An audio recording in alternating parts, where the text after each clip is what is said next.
Welcome back. Oh, hi, Hello. everybody.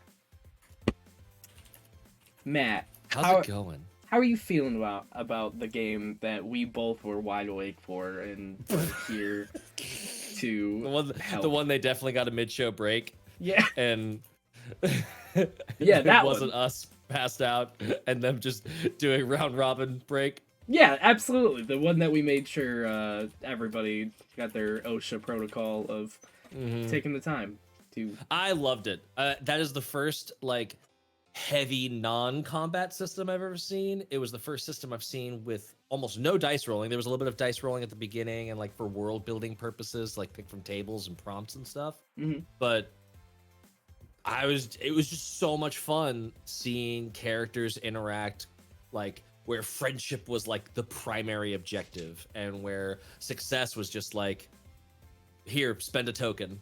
It was very, very interesting. It was just fun to watch, and it was something where it's very easy to just watch and be filled with joy the entire time. What was your favorite moment from the first 2 hours of the show?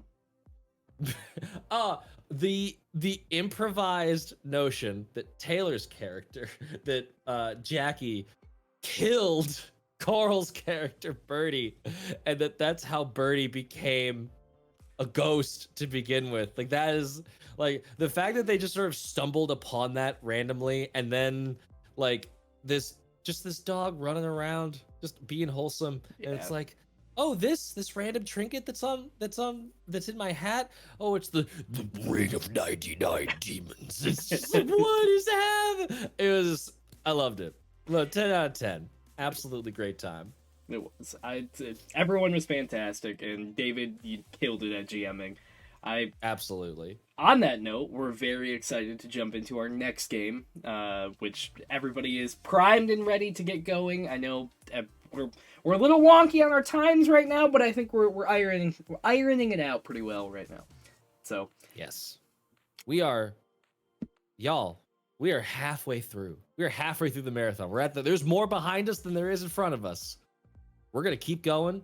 We got more. We are trucking along on our goal. We fell a little bit behind, but let's see if we can make up time after getting through the wee hours of the American morning. Our poor Australians are now venturing deep into their early morning. So let's wish Haley and Taylor good luck as they adventure into the Isle of Domination. Arnar! Ah! Galia, I love you. One last thing before we go. Please, everybody, if you haven't checked out the big little tag on the top of the stream, please, please, please go and donate and do some great things for Extra Life. All the proceeds for tonight's 24-hour stream that me and Matt are struggle bussing through go directly towards children's hospitals. So please, if you get a chance, we'd love for you to donate. And the cool thing is most of these donations lead to awesome in-game benefits to the players. We've already had some super creative, fun, different, wild things happen to people. So please, if you guys can. If you can't, the other thing is Matt, I'm going to let you explain your part of it. Go for it. I actually just dropped the boosts command. Anyone can use that if you'd like to remind yourself what donations can do. It's now updated for our upcoming game of Dragonbane. And the other way that you can help out, if you don't have spare cash, if you can't make a donation out of pocket, click the follow button. You got a Prime membership, subscribe with Amazon Prime. Do that Prime sub. Hey, have you seen our YouTube channel?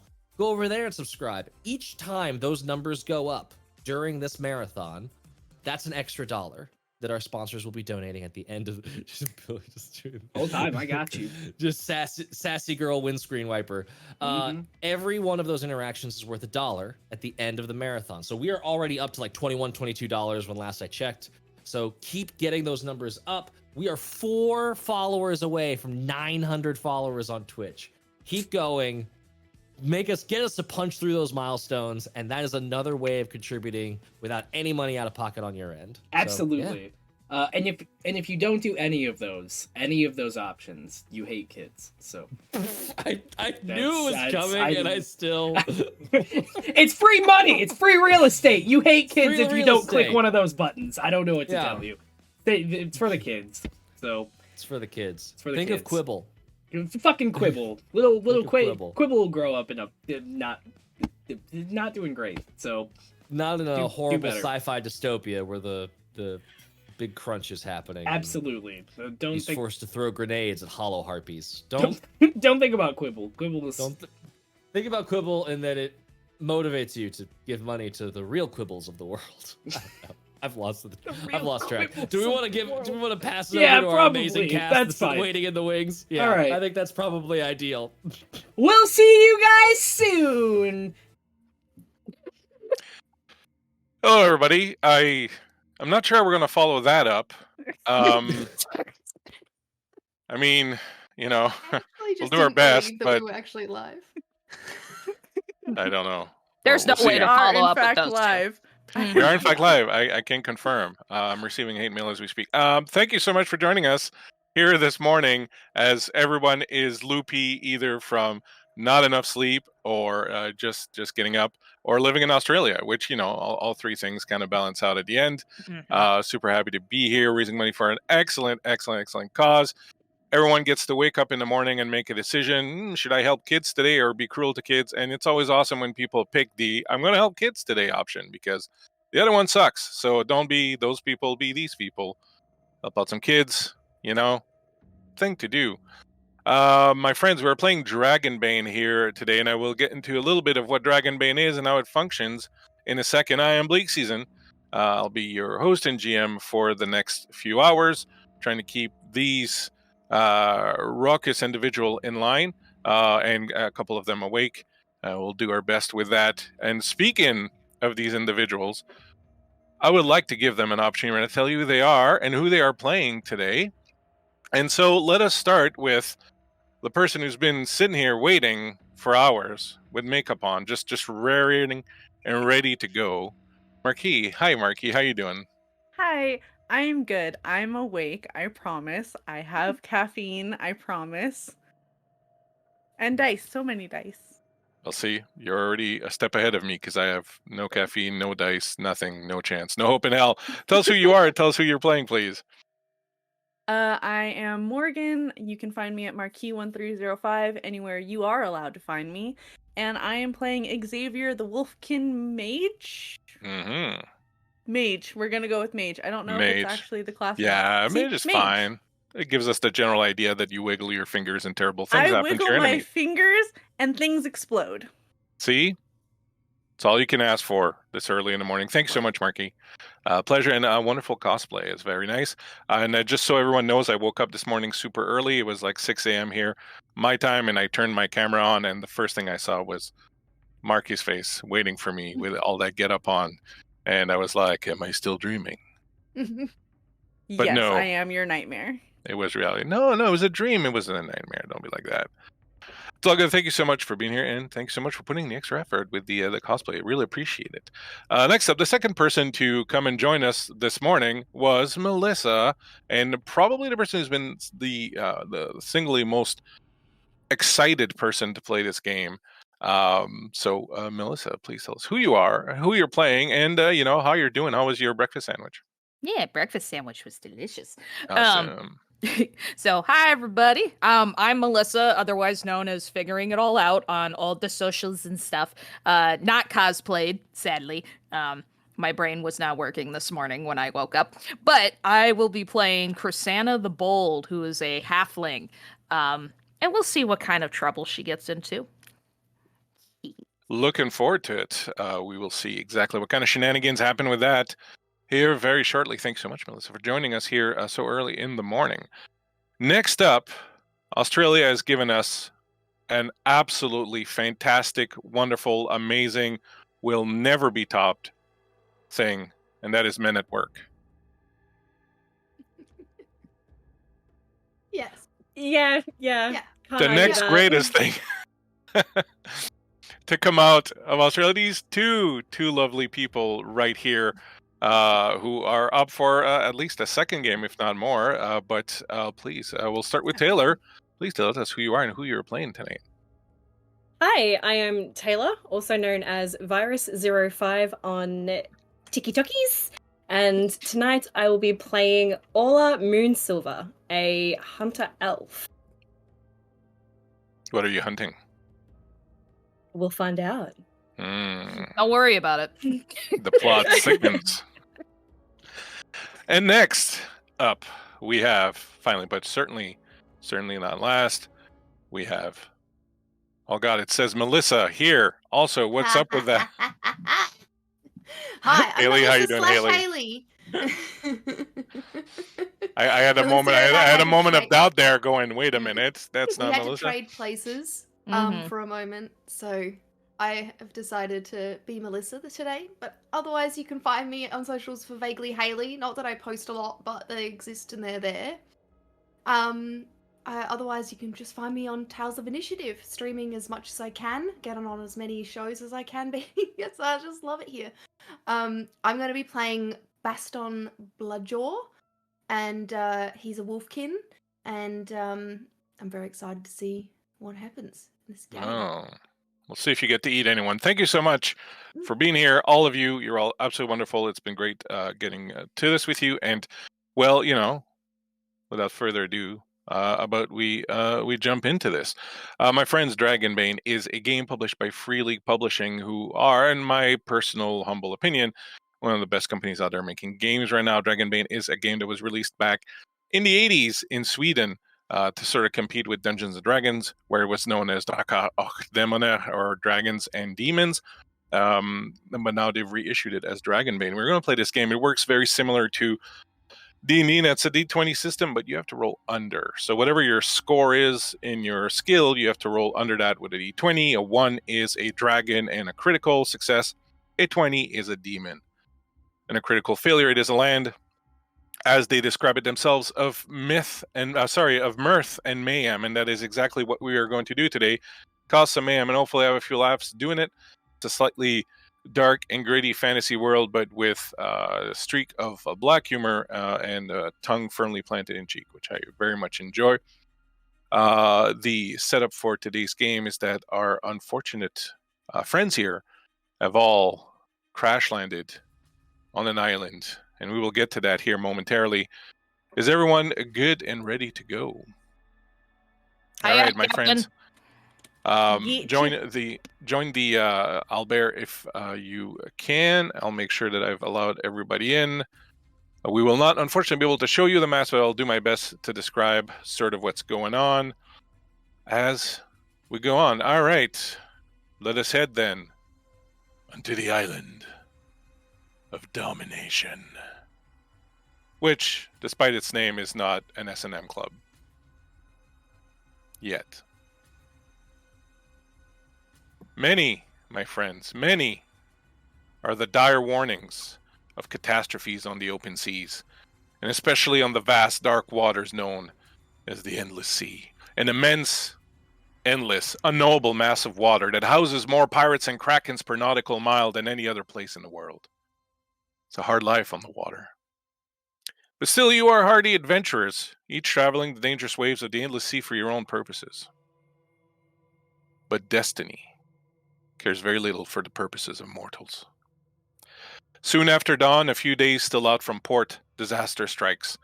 Something somewhere deep in the cargo hold has gone wrong. There's the sound of a muffled detonation, then creaking and groaning, and in moments the lower portions of the ship are flooded. Some of you may have jobs to do, others simply panic or try not to, but it's happening. The ship is going down. Captain Silas Bilgewater, the last in a long line of proud mariners, does the noble thing and demands to be lashed to the wheel. If his ship is going down, you bet your landlubbing stern that he's going down with it.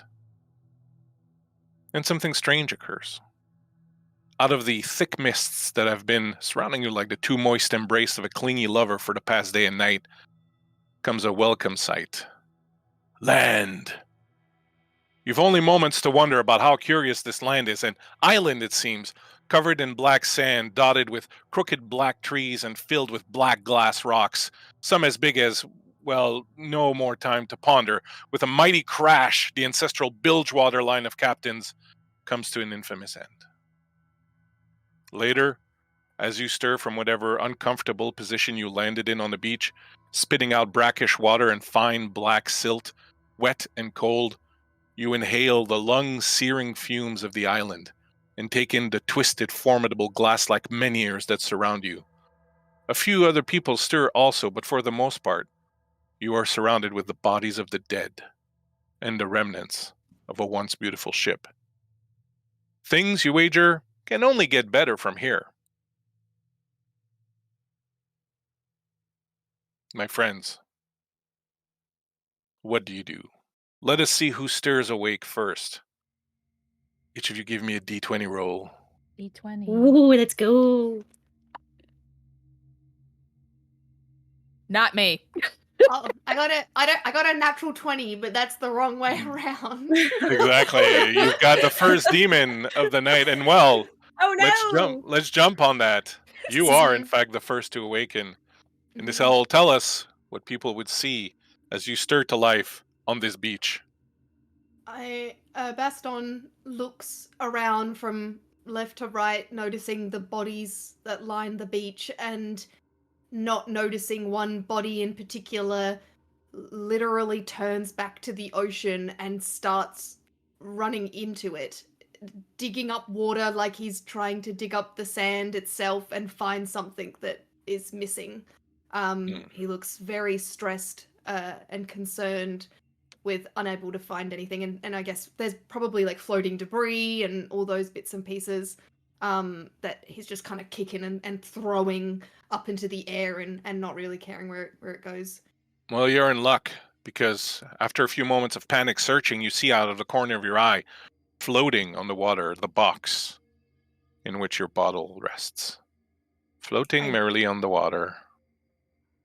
I dive onto the box and kind of like roll into it as I crash into the water, and I pry it open. The jar, sealed, that is inside, is intact. However, it is also empty. I shake the box. You look about you. Who else is stirring? I had a 19. Well, you see this wolfkin apparently losing their minds out in the water, opening a box, owling at the sky in anger and pain and frustration as they open the box and don't seem to find inside what they were hoping to find. What would people see as you stir to life?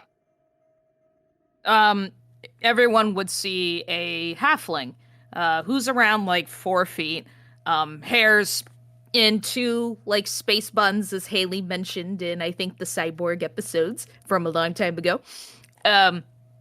But obviously very disheveled, having been like tossed to sea and punt around like a football. Wearing somewhat simple clothing, so a long trench coat of sorts and very basic cloth shirts. 2 daggers kind of hidden underneath the trench coat on either side. Like freckles stretching across from the left side of her face to the other. As you see Chrisanna the Bold. She starts like pushing herself up from the sands and kind of like surveying the area a little bit just to see like how bad everything is. Pretty bad, not gonna lie. Pretty bad. There's debris strewn all over. There are dead bodies everywhere. You are extricating yourself from the what was at some point the cargo hold of the boat, the Ever Afloat as it was called, which did not live up to its name, unfortunately.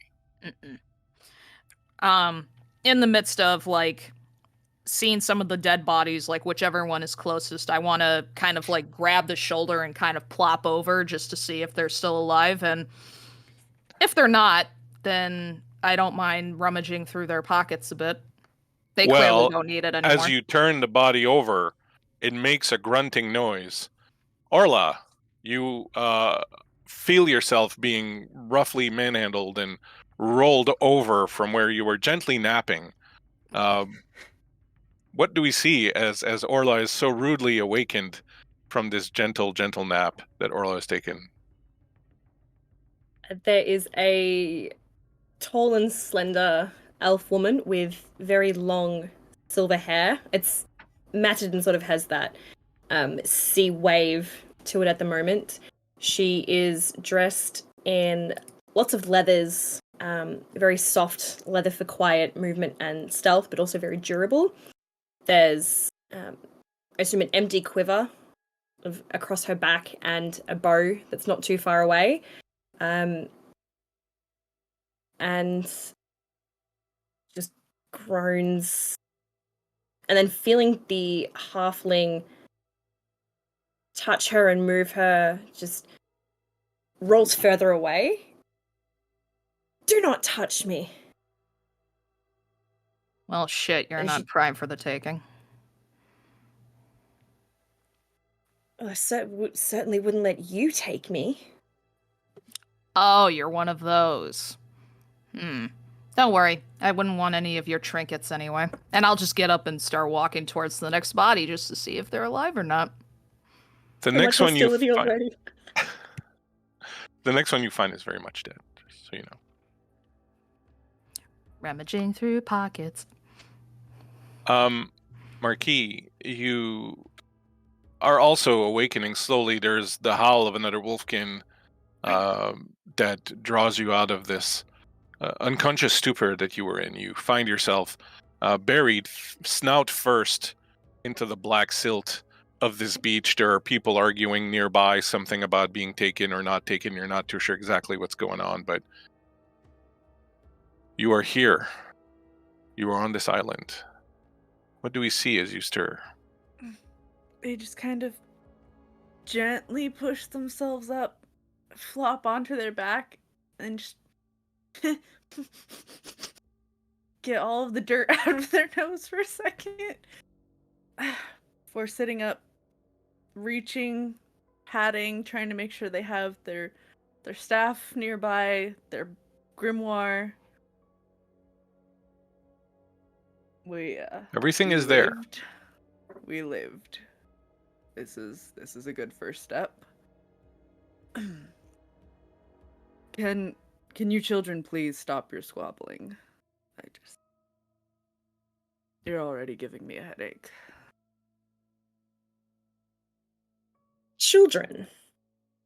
Well, someone's certainly acting like one. Still rummaging through the body. Our ship blew up.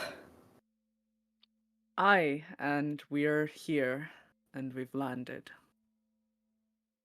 Where is here? It would appear we're on an island. If we want to continue stating the obvious, unless any of you happen to have a map or are good enough at watching the stars. I'm good with stars. Then perhaps you, who asked the question, may be the one who answers it. Sorry, is it nighttime or is it... I would say it's just Right. before dawn, so it's like at that kind of magic hour where you can still see a bit of the moon and the stars and so on and so forth, but definitely in the east, the sky is reddening a little bit as the sun is about to come up. I imagine that stars are fading and it's not quite ideal to... Well, you could always Yeah, give it but- a shot. I do Let's want to give say it a that we've shot. gotten a donation from someone very generous. I don't know who it came from, but you got Thank two you. things. You got 2 dragons, which means that you get a Ooh. bank with 2 critical rolls that any of you can pick up at some point when you really need a dragon.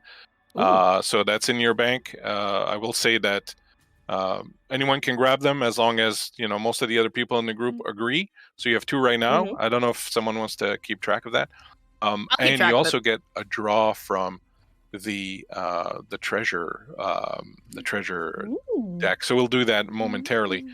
Go ahead, as far as your question about the sky, go ahead and we'll say give me a... do you have... Oh, let's do a spot hidden roll. Let's do a spot hidden roll. So whatever your skill boy. number is for spot hidden, you want to roll equal or under that with a D20. That's not a high DC at all. No. You look up and, it's hard to make out any constellation that you're quite familiar with, and it's very difficult to sort of tell where you were. The one thing you are sure, all of you, I would say, is that there's not supposed to be any land or any island anywhere near here. It was supposed to be completely open seas, at least for a few more days of the voyage. So this is a little strange. Anybody else attempting to glean something from the sky, or? We will give it a go. Go for it.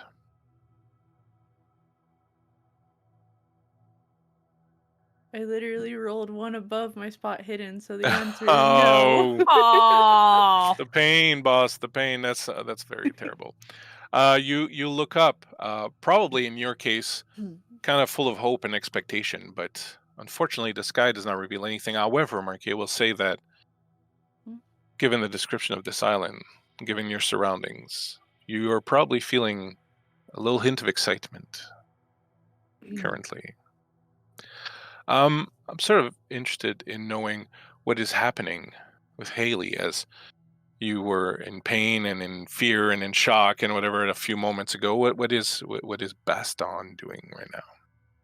After freaking out for 20 seconds exactly, he hears the voices behind him start to like murmur and chat, and he immediately like slams the box shut and like tucks it under his arm and like draws like a his face and steals his feelings. And he's just kind of looking, his eyes like kind of shifting between those that have gotten up, but looks past all of you as he kind of shifts his eyes around. He's just going to make his way up without saying too much. He's just carrying the box. He's sniffing around in general on the beach. What are the rest of you doing? Was I successful in infiltrating this dead person's pockets? Absolutely. Absolutely. I'm going to mix up this treasure deck. Ooh. I will give you 2 draws. One draw for having pilfered through this person's pockets, but then another draw also for the donation that we just received. And I will say that if the donation draw is just coins, I'll draw again until you get something a little bit more interesting. So the first draw, tell me when to stop. Stop. Jinx! Jinx! I owe you a soda. Give I owe me a you D6 soda. roll. Someone. Melissa, you're doing it, so give me a D6 roll. Ready? That is a 3. Something just happened? Yeah, I don't know what. Discord is buggy, but we're still here. Hi, everybody. We're still here. Are we all Nice to still meet you. so I we have think we just lost Yeah, I our think we're music. But yeah, we're good. We're very good. All right. We're You Gucci. find a master crafted short sword Ooh. on this person. So we will look at the stats for that sort of momentarily here. Let's do the second draw. So this is the draw from the donation. If I get something crappy, we'll draw again. Tell me when to stop. Stop. We got something crappy. Let's go again. Tell me when to stop. Stop. All right. You have. You will give me a D6 roll. Another one. Whoop. That's a 6. A 6. You find a ring. Ooh. It is a very plain silver band. It has a little bit of a dragon coiled around it. Ooh.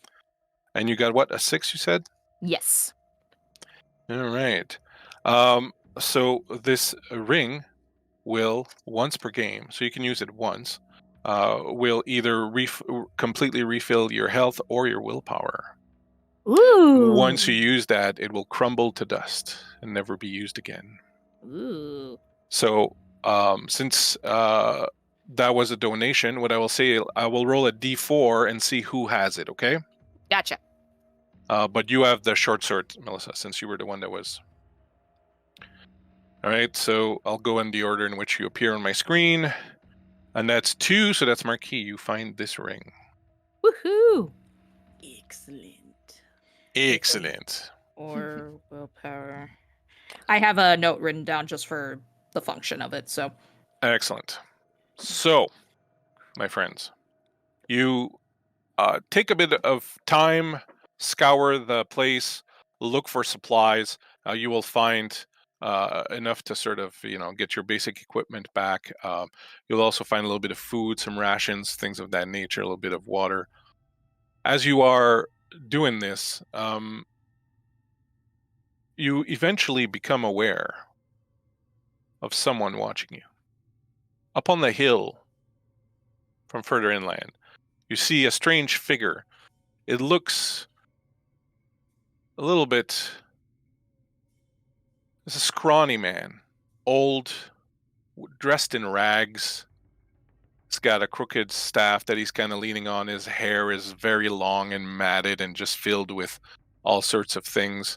I will put here on your map a little portrait of this person so that you may enjoy the visual of this man. He's just staring there, Let's see. looking a little bit strange, perhaps. Leaning on his staff and just staring at you. You are 100% certain this person was not on the boat.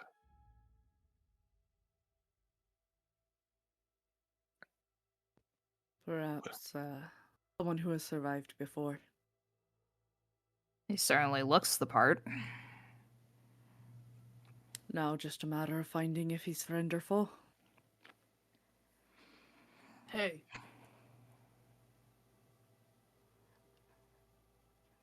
Oh, look, the quiet one speaks. Was that addressed to the man, or sorry? No, to them. Yeah, to Okay. them. And then as soon as if they point him out, you notice that he looks and seems the most disinterested you've ever seen anyone of anything ever. No. And he's What do still you do? just scouring the beach. He's within, we can see him. He's within, shouting distance. We Yes, could absolutely, communicate. absolutely. Yeah. You there? He doesn't move. Would you mind helping us?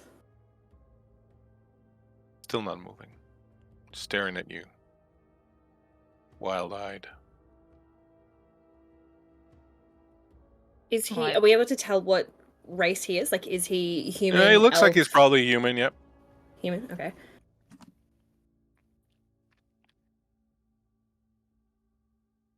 No help for the stranded? What about help for the lost? Are you all right? Oh, sorry. I think I fell asleep there for a second. I'm sorry. Were you talking to me? I can't quite make out. What are you? Oh, an elf. An elf. Of course, they'd send me an elf. How are you doing this fine morning? I see you've wrecked your boat. Someone did, yes. Oh, you shouldn't have done that. You're in a terrible place now. Terrible, terrible. And it's really not a good place to be in. You really should have avoided wrecking your boat. Terrible how? Ooh, the worst kind of terrible you can imagine. May I approach without risk of being shot at or devoured? You may. It would be very terrible to spend so many years here alone to only end up being devoured by a bunch of people who don't know how to drive a boat. And he comes down slowly, very I like- shakily. I like this old man already. He approaches. He smells like seaweed and driftwood. Well then, what are you doing here? We were stranded, as you said. Ah, I see. Came here by accident then, did you? Aye. That's the only way to find this place. It's by accident. No one who wants to find it can find it. It's done for people's protection, you see. There are powerful magics that protect this place, prevent the ones who would come here to use its secrets for their own end from getting here. You can only get here by accident. What secrets?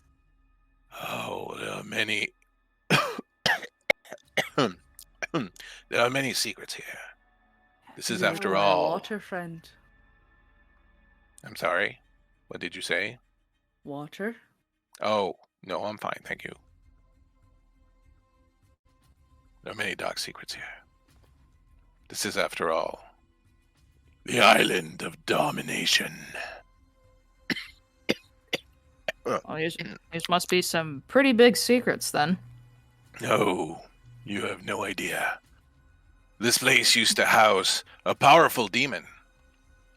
A powerful, Did it? powerful demon named Tirnaxen. You see up there on the... Oh my, and he bends down and he picks something from the floor and he's like, oh. Oh. Oh, I haven't had one of these in a while. So good. Well, he pulls out kind of something stringy. Never liked that bit.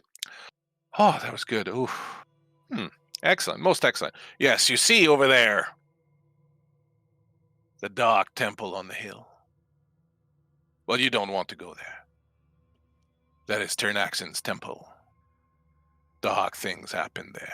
You want no part of it, even though it is said to contain many magical artifacts and much treasure. You do not want to go there ever. It is a What if terrible we need to place. stop someone getting there? Don't threaten You me want- with a good time, old man. No, there's no good time to be had there. That is Korash Bal, the temple of Tirnaxen, who was known as the Dominator. Here, you see that glass menhir over there? You see how many of these there are on this island? Take a little gander over, walk on over there, and take a closer look at that menhir, and you will see why this is a place of horrors. Are you sure you gonna just haven't been swallowing the seawater? Oh, I've been doing that. I've been doing that and worse things besides. But I have all my faculties. Don't you worry yourself. He comes I'm over less and he worried for myself and more for you. Oh, I wouldn't be so worried about me. I've survived for a long time here. He kind of looks at you up and down. Oh, yes. Was it really an accident that you came here then? One wonders. I don't know what else you might call an explosion of that sort. Well, there are two kinds of explosions in this world. Those that happen by accident, and those that don't. But please, my friend, please don't just take Eremite's word for it. Go see for yourself. Go take a gander at that. The glass menhir over there. Fine. Okay. My camera's all Bastos blurry. still got the Yeah. box under his arm as he goes and walks over and has a look. When you approach the glass menhir, you notice that inside appears to be trapped a figure. Someone who seems to be in somewhat great amount of pain. Sort of like that. Trapped inside. And you notice that each and every one of these menhirs has a figure trapped inside that way. Are they You all see. looking to? Sorry. No, please go ahead. Are they all looking towards the same direction, or are No, they all look like in- they've fled? Actually, most of them look like they're looking up at the sky. Sort of like, Oh, Not really Did it- my choice of long decorations. But certainly the kind of decorations one would expect to find on the place called the Island of Domination. You see, as I said, this was once the home of Tirnaxen, a powerful demon who's called the Dominator. During the Dragon Empire, he weaved dark magics that bent the will of You've dragons to his own. mentioned this part to us before. Oh, have I? Oh, terribly Not sorry. about the dragon part. It's been so long since I've talked to people. I lose my way a little bit. Let's see.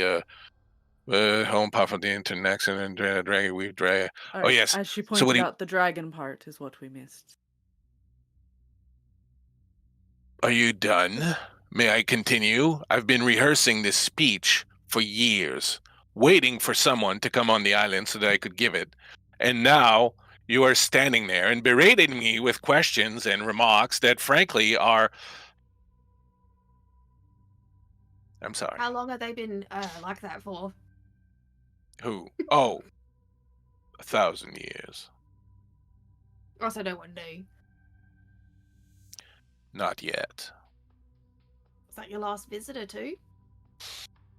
There have been several visitors. If you walk up along this coast, you may find other such wrecks as yours, other people that have come here by accident. None of them are alive, you see, because all of them were drawn to the Dark Temple. I told them, do not go there. It is full of terrible, terrible, evil things, but did they listen to old Eremites? No, of course not. And they went, and well, I've never heard from them again.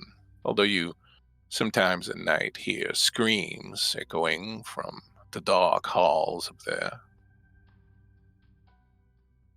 Dark Temple. Yes. Korashbal. The Temple of Tirnaxen.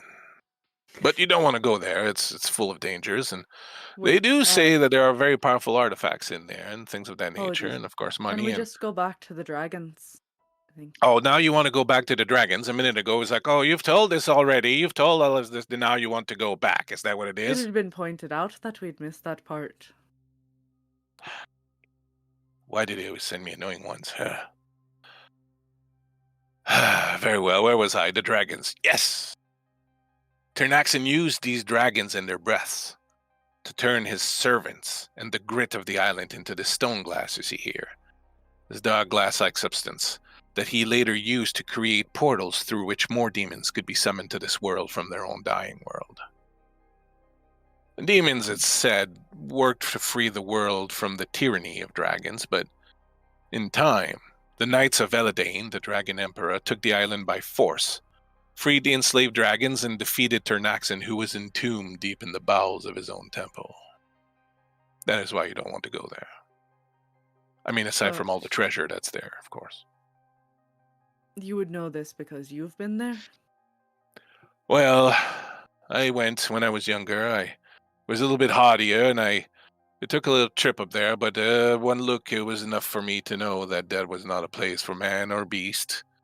And so I left, and I've been waiting here ever since to be rescued. But unfortunately, since you can only find this place by accident, every ship that comes here crashes. So much for rescue. But I've long theorized that if there was a way off this island, it would probably be somewhere in that temple. You see, it is a place where portals were built. So, but I wouldn't suggest that you go there because it is a very terrible place. Aside from all the treasure and the possible portals that may get you back home. I think I'm gonna head there if anyone wants to. No, I've just been saying don't go there. That I kinda You got it. very said convincing. Eladane. Yes. No. You mentioned Eladane. Yes. The Dragon Emperor. Puh. Why do you besmirch that name? Dragons are foul beasts. Monsters. Sure, they Yeah. built this entire place that we now live in, but foul beasts nonetheless. Oh, don't get me wrong, I'm not saying the demons were better. I'm just saying, You also said no man or beast could get to the temple? No, I said it was not fit for man or beast. Well, I am neither man nor beast. Oh, very witty. You must be the brains of the operation then. I wouldn't go that far. Very well, if you're intent on going there, I guess I'll go with you. Never a moment's peace here. You'd think that being stuck alone in the middle of some godforsaken island that no one can find, you'd get a little bit of peace. But no. All these tourists wanting to come in and wanting to go to the temple all the time. Very well, I'll You're go with you. welcome Stop to- begging. I'll go with you. Don't worry. Stay outside. What was that? You're welcome to stay outside, considering it's given you such... No, You don't worry feeling- about me. I'll be fine. And, well, without me, you're liable to step on something and fall through something and then awake something that doesn't need to be awake. And I'll go with you. It's safer for you if Eremite tags along. I just need to go back to my camp to get a few things, if you don't mind. Is it on the way? This island's the size of my left hand. Everything is on the way.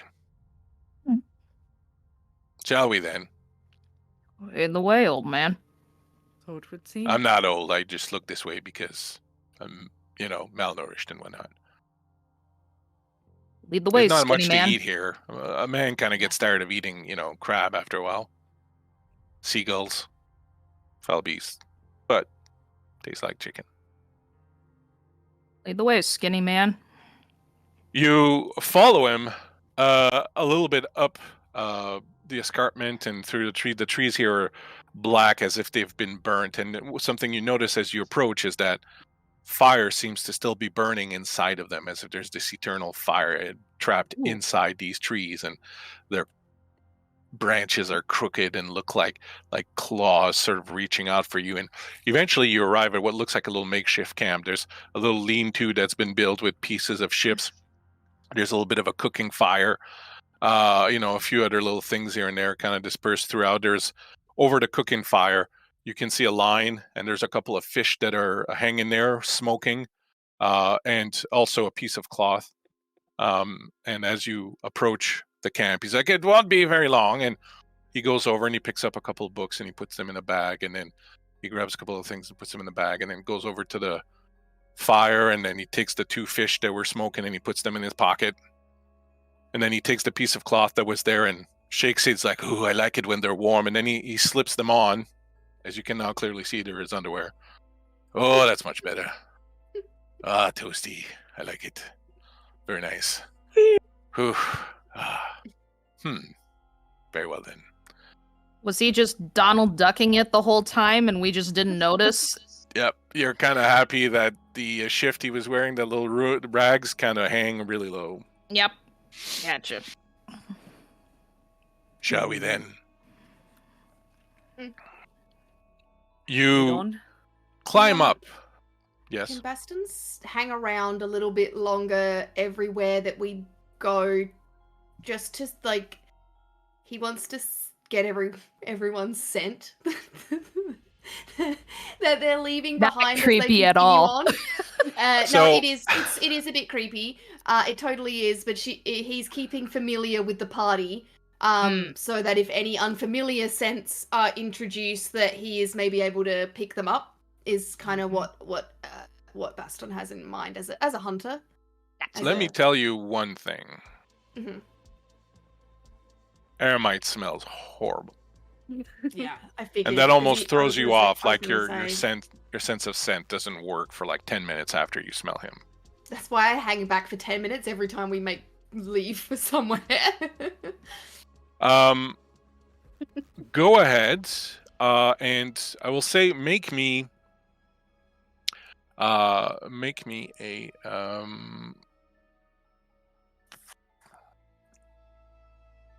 I would think hunting roll perhaps, but I will give you an advantage because you do have hunting instincts.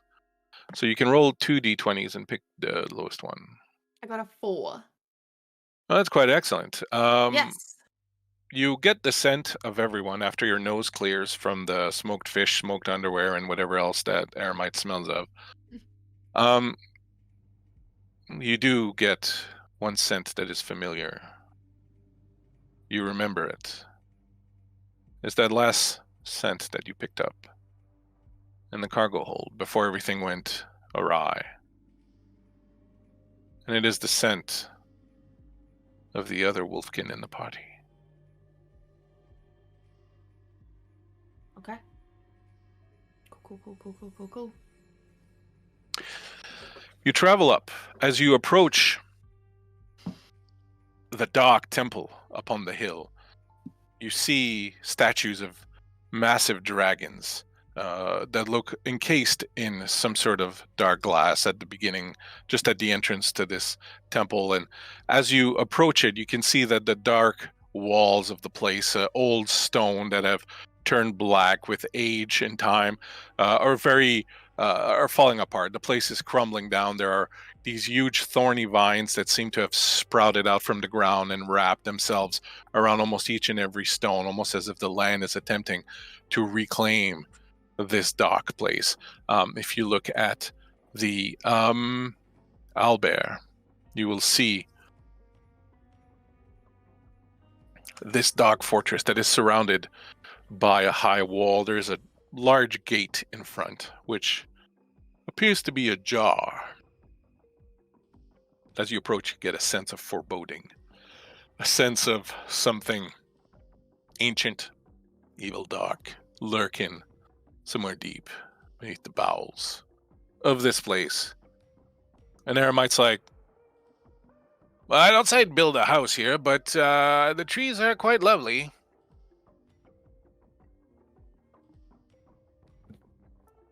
They add a sense of ambiance to the place. They do. Terrible for making fires, though, and don't talk to me about eating them. I mean, they're chewy as hell, and really not a lot of sustenance. I mean, I remember eating about like this much bark one day, and all it did was give me really, really, really liquid stool. It was just terrible. I don't recommend eating the trees. The sand's not much better. Best to stick to the crabs and the seagulls. Too much fiber. Okay. Yeah, sometimes boat crashes and the bodies are fresh for a couple days, and well, that's not too bad, I guess. But anyways, we were saying,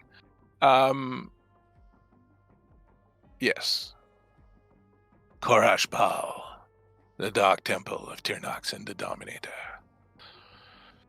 How would you like to proceed? Well, you have the most experience here. Perhaps Yes, you but should I'm lead not us. stupid, so one of you can go first. Are these dragons, are they the same glass that was at the beach, as in they're trapped things? Or No, are they these look made like of... statues, like they were carved. Okay. Cool. Yeah, they don't That's look fine. like real dragons.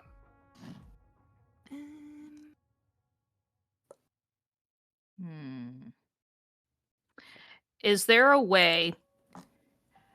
I don't want to go to the door necessarily, but is there a way for me to like hop to scale the wall just to kind of like peek over and see if there's anything immediately on the Yeah, other sure, side? you could certainly do that. Go ahead and give me a acrobatics Okay. roll, if you would.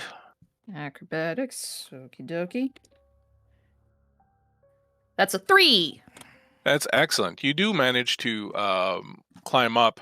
What you see on the other side is a courtyard that has a few of these dark trees in it, and this kind of weird bramble bush that's kind of surrounding the entire courtyard. There are also these strange blue fruits that are growing quite big throughout the bramble. You see on the inside, as you can tell them out there, a bit of a wooden palisade also that seems to cut off part of the courtyard. Mm-hmm. I'll just kind of like lean over. I'd imagine I was like hanging to the edge of the top of the wall and kind of leaning over. Well, you got a courtyard on the other side.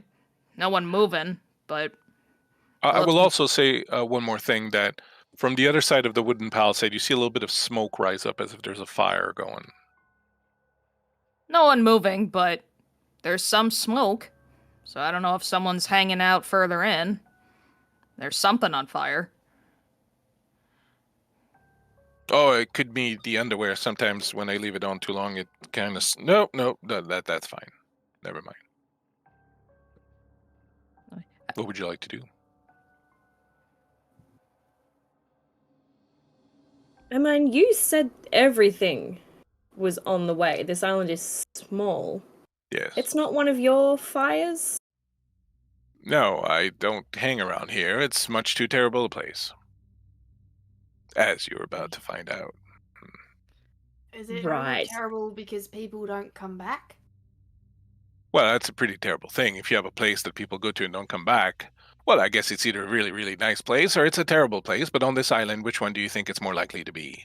You also said that the portals were here, Yeah. so could it perhaps just be that they're leaving through this place? Ah, perhaps.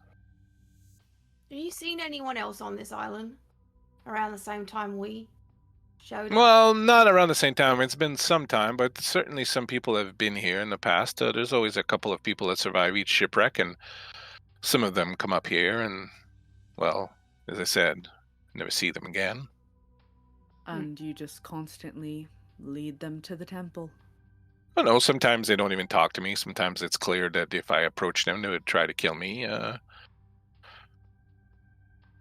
Oh, no, don't worry. You're special. I've never done this for anybody else before. I don't think I believe you, but that's all right. You don't have to. It's fine. What makes us special? I think it was sarcasm. Mm-hmm. I still So want to hear an you're answer. the brain of the operation. You're special. You're just special. As you say, brain of the operation, Baston's kind of like put a shoulder into between the door to like try and shimmy it wider and stick his head in, while also never letting go of this box. He's technically not going to have a right arm for the entire rest of the episode. Oh boy. As you put your shoulder to this door, with a little bit of effort, you manage to get it open.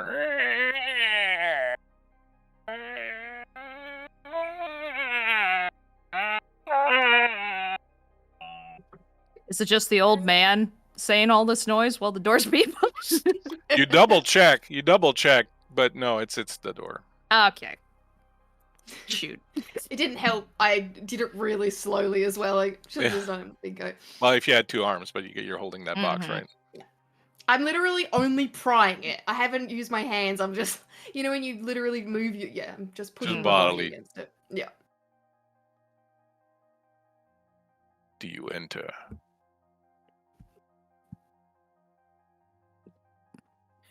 My top half enters. You find yourself in half. a sort of entrance hall.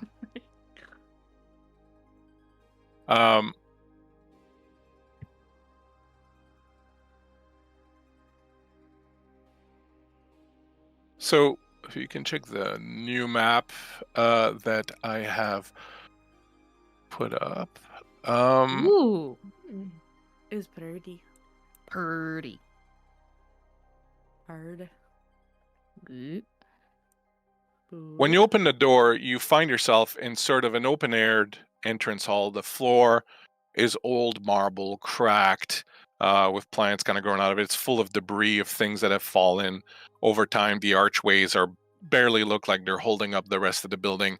On either side, up ahead of you, there is going straight up north. There is a passageway that leads into another room, and then on either side of you are arches that seem to open up into the courtyards on either side. This place, as I said, is open to the elements. So wind and rain and everything has sort of come in here. There's a black silt that has swooped in over the floor, sort of everywhere. Hmm.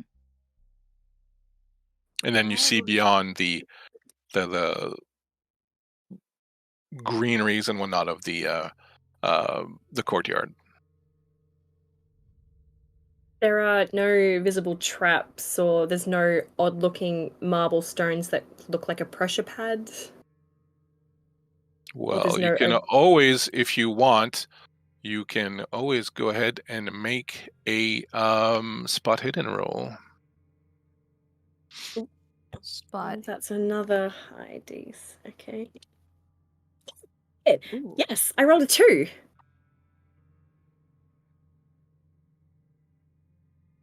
So Excellent. hang on, I had to roll under. I think I had to roll under a 6.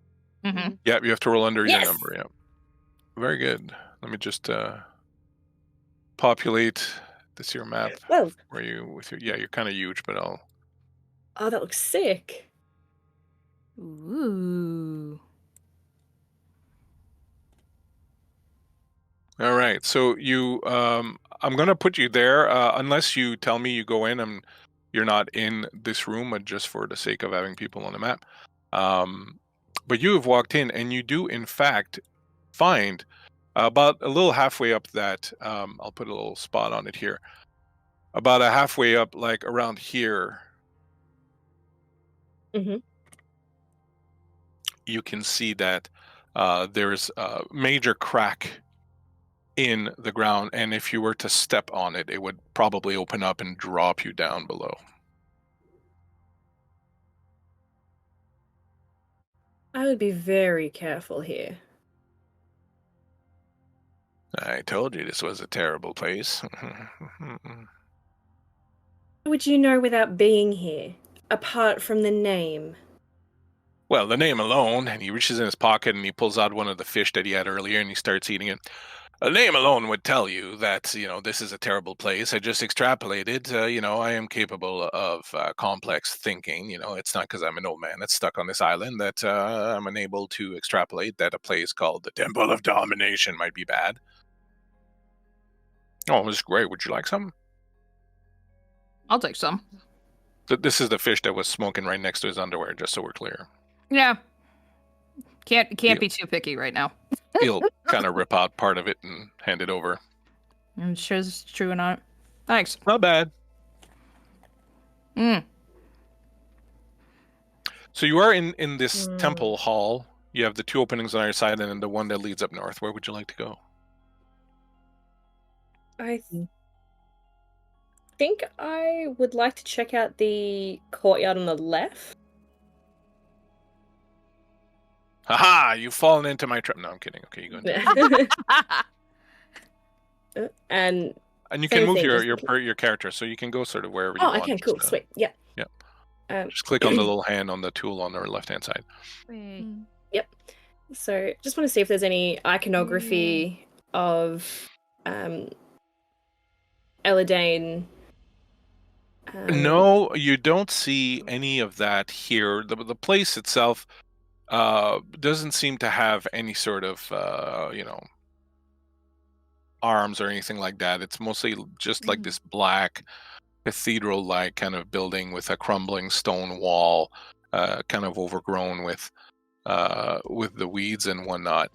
You do see that beyond the wooden palisade there is as I was saying, some smoke that is coming up from behind that. You have here the kind of strange vine that's all around and the big blue fruit that are in that hedge.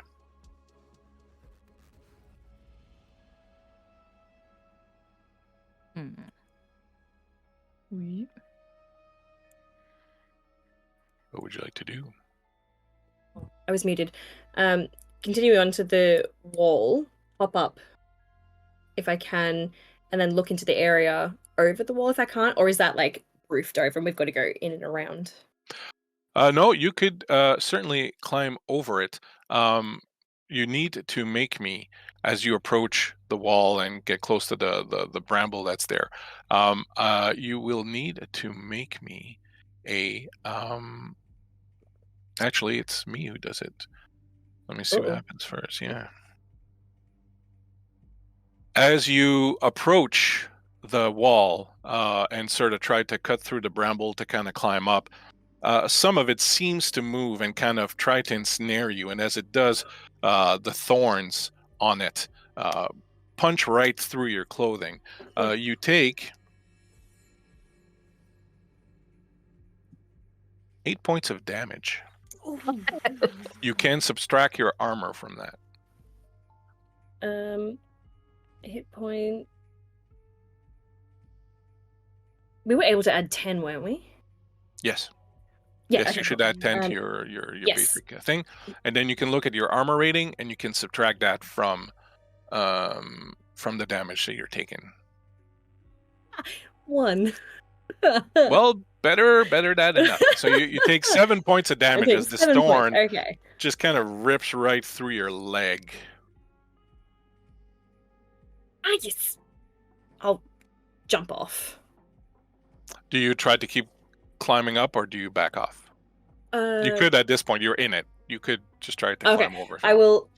will attempt to climb a little bit more carefully, and if I notice the vines coming at me again, I'll jump off.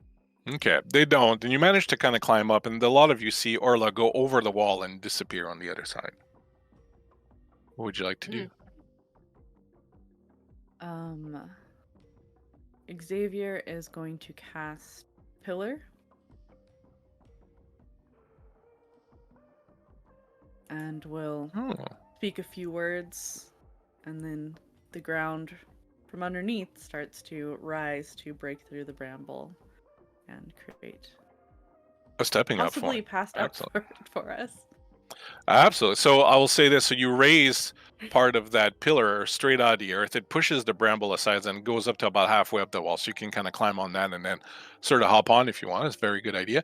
Remember to spend your willpower points for the spell, as a lot of you see Xavier do that. You now have a stepping up point that will allow you to avoid the bramble. Do you go over? Xavier will go over. Baston is not far behind Xavier, but didn't move until Xavier did. I wouldn't go there if I were too late. As the last one Why? of you goes over. Yeah. Don't trust anything he says. I'll wait here for you. Who's the he, skinny man? Well, when you jump over to the other side, you find that you're in a beautiful garden. There is a little sort of wooden cabin there. There are tons of plants, vegetables growing. Sunlight seems to be getting through the dark clouds just right here and just falling on this place. The earth has a much healthier look to it. You can see some bees and some a couple of stills. Someone's looks like they're maybe making booze or distilling meat or something out of the honey. There's little benches. There are butterflies flying here and there, little birds chirping. And coming out from around the cabin of this rather incongruous place, you see this fella here. As soon as Baston sees a bird, can he throw his spear at them? Sure. Go ahead and make an attack roll. I'll say a bird's pretty small, but you're an expert is an hunter, so go attack ahead roll? and make. So you'll use your spear skill if that is what you're doing. Yes. Oh, I got a 13 and my spear's a 14. That's excellent. So as a lot of you climb over, you see Baston just spear a bird and bring it down, and the man that's coming out from around the thing kind of gasps at you. Yes, you were going to say? No, that's right. I look at it, see that it's a bird, and just shake it off. Why would you do that for? Hunting. If you need food, you could have just asked. I would have given you some. Not The man you see appears to be an elf. He has a kind of greenish skin to a certain degree. He's dressed in kind of forester's clothes with a green cloak. He's got a belt with herbs and whatnot coming out of it, and then he's got some tools on the other side. He's holding a pipe, and the only thing that's kind of strange about him is that his eyes are completely black. I could have given you provisions if you needed. You didn't need to kill him. Yeah, he comes over and he picks up the bird. Oh, poor little buddy. That's okay. You'll be all right. And as he's petting the bird, you can see the wound closing, and soon the bird's eyes open and the wings start to flap. He's like, "Yes, good boy, good boy. Go ahead now. Fly off. He's Go join your fine. friends."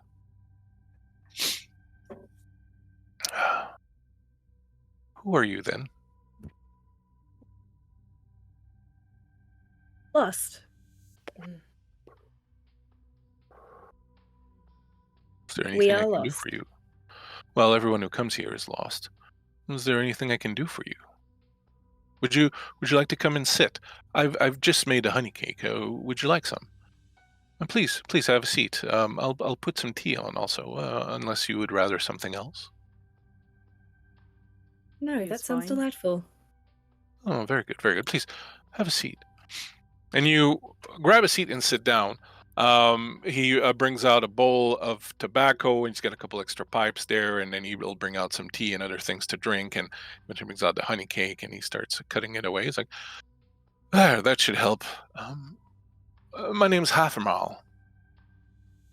Who do I have the honor of addressing?" Ola Moonsilver. Ah, pleasure to meet you, Orla. Xavier. Xavier. Chrisana. Oh, very nice name. Very beautiful. And you, Killer? Bloodjaw. Ah, well, you come as advertised then. It's all very good. Please, enjoy. And he'll sit down and he'll start eating a little bit of cake and drinking tea. So, tell me, what are you doing here? I assume you came here by accident, perhaps shipwreck? Fine. Hit the nail on the head. Oh, very interesting. You're not the first ones, but, you know. Please feel free to enjoy if you partake of the tobacco. Please feel free to enjoy the pipe. The pipes are clean. You're intending to go inside the temple then? Would you advise against? Well, it's not my place to tell people what to do or what not to do. It's certainly a frightful place, but you seem to be pretty sturdy adventurers. I'm certain you might be able to make a go of it. As he says, "Dirty adventurers," Xavier will kind of lean over and cast, if I can find it real quick, treat wound on Orla. As you go to do that, you realize Arla's wounds have closed. Oh. Arla, while you were sitting here eating, your wounds have closed. And you, Xavier, find that your willpower has returned to you from the spell that you cast earlier. Excellent.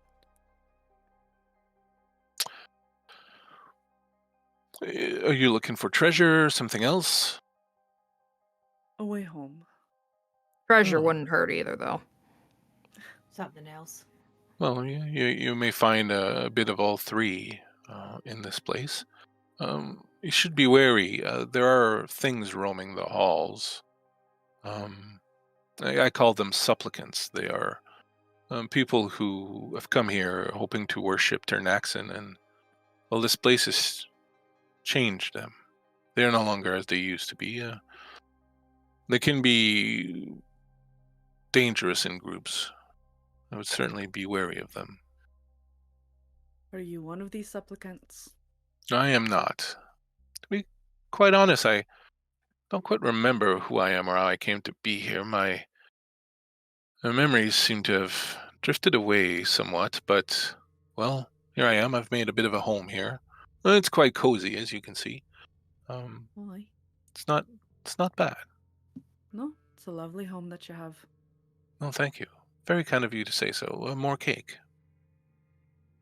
Cake is delicious.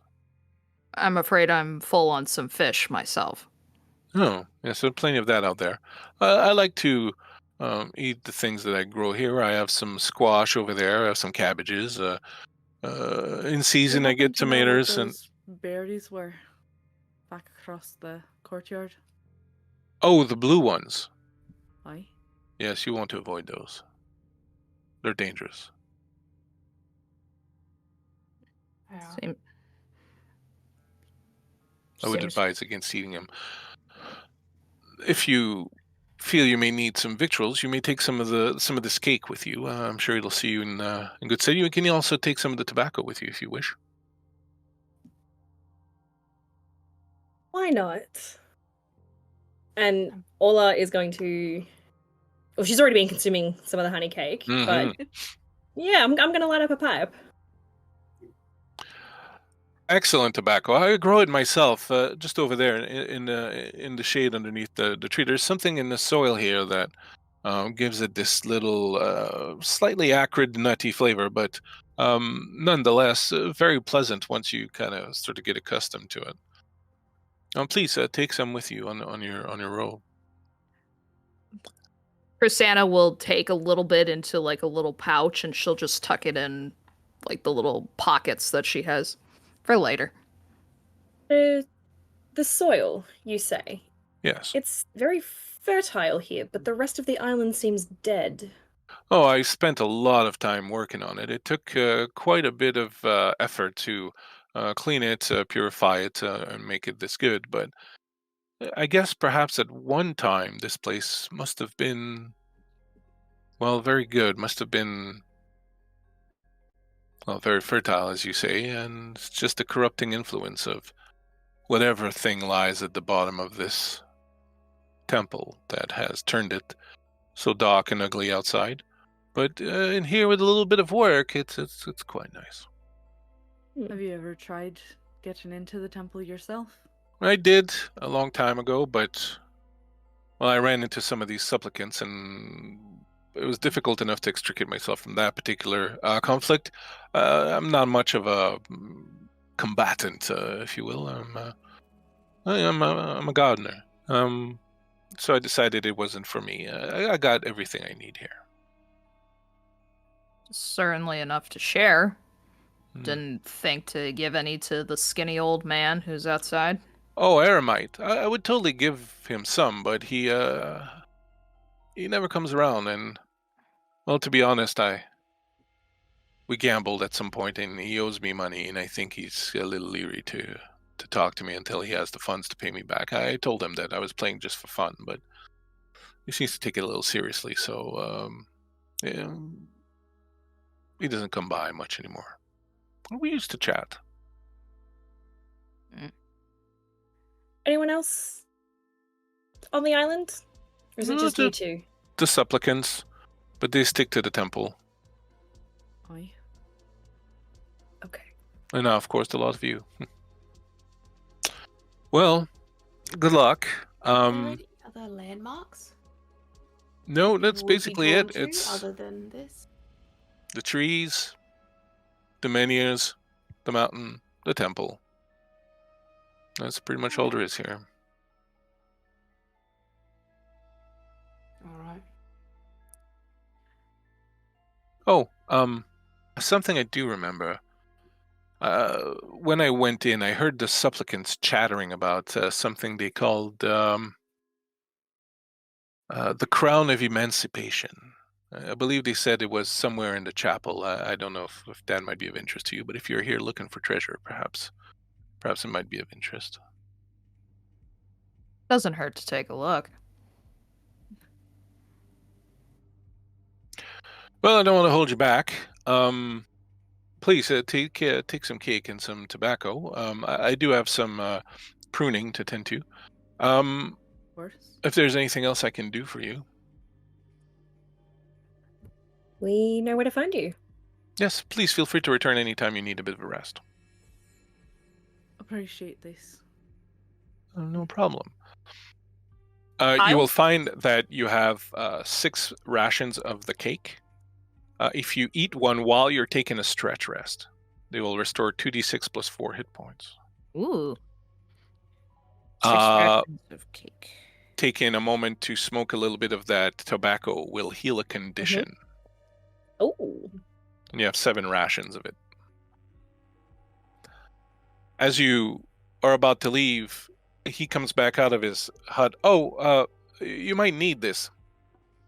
And he hands you something, and I'm going to put a little image of it over on the...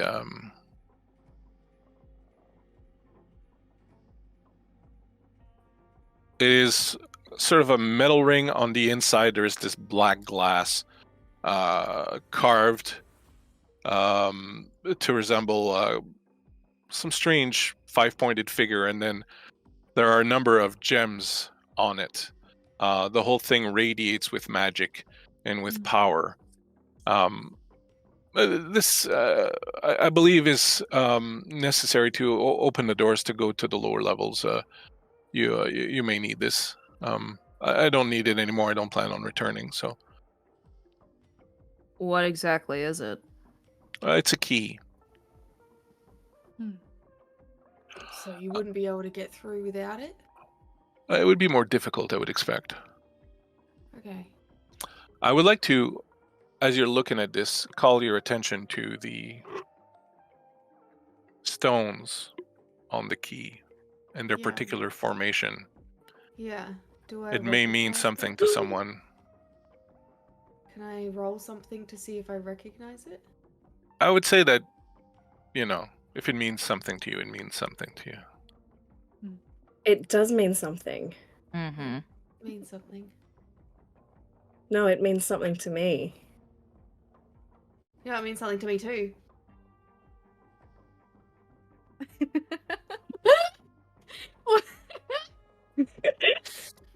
I promise I wasn't just trying to steal your thunder. So you're like, yeah, it means something to me. That's why I'm asking. It's not important to you, it's important to me. What do you mean? It's mine. It's mine. Look, Yeah. look, No, if children, we can this- share it. We love each other, chat, we swear. It's This pattern, this form, is it a constellation? How do you know of this constellation? Because I've been searching for it.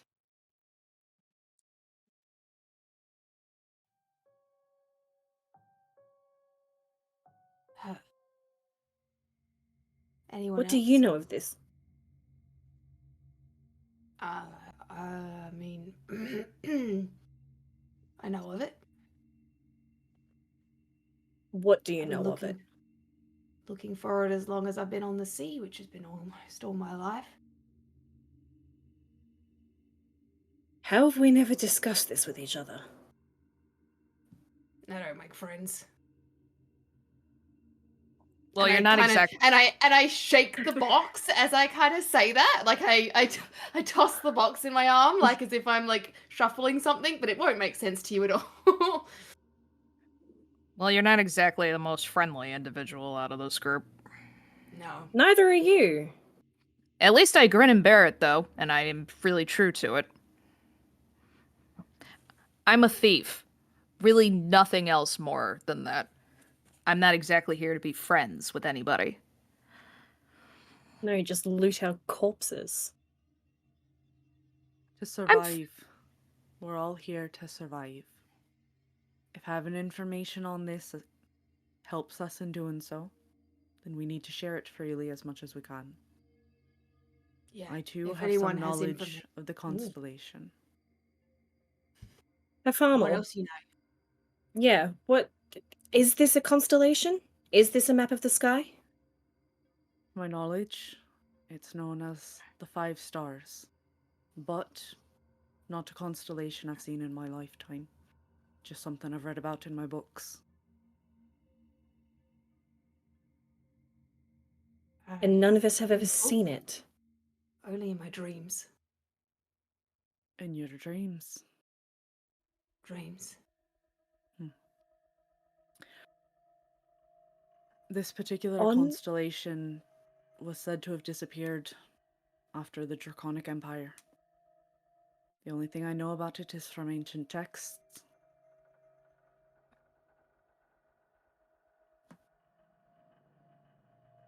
Then why do I have it on my shoulder? And I'm going to and expose my shoulder, and there is a perfect replica of the constellation. Some weird cross between a tattoo and a birthmark. Literally, Baston moves his spear out the way, and you can see the same thing on his shoulder. Well, I didn't think we'd be getting this far in the relationship, and I'll start taking off the cloak to show off the exact same constellation as a birthmark on my shoulder. Hmm. I hate to be the Xavier? right one out, but I don't have any such marking on me. What else? What do you got on you?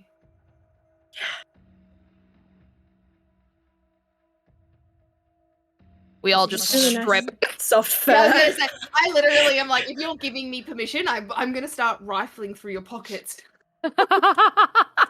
There is a grimoire, and there is this ring I picked up, and not much else underneath the robes. What's in the book? The spells that I cast to, prop us up here. Magic. Aye. I know how to heal. I know how to protect us somewhat. You know how to get through magic. I know how to protect a person from magic. All right. And what do you know of the Elidane, the Draconic Empire? Again, only what there was in books. I know that there were elven knights that were said to have come to an island that no one could find. Locked away the remnants. But they were all just stories. I assumed they were some metaphor for something or another.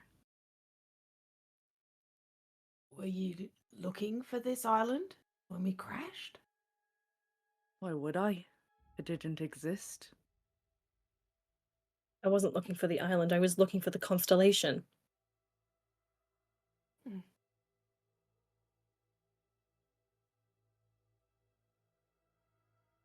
You know that the Draconic Empire sent elves here.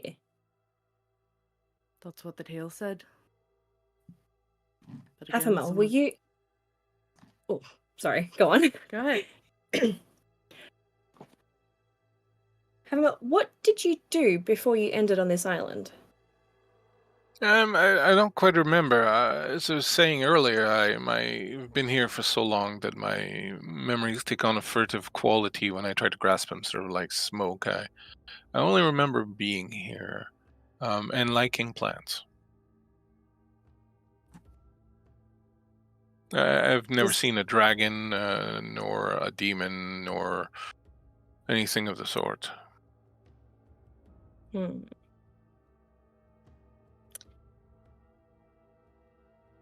What is my ability... ability / spells inner peace? What is that? Sorry? Inner peace? Inner peace? Yeah, Oh, hang on, so it's down. As enough. Sorry, yeah. Further down. it's the elven. To heal. Oh, okay, yep, that's not what I thought it did. Cool. Never mind.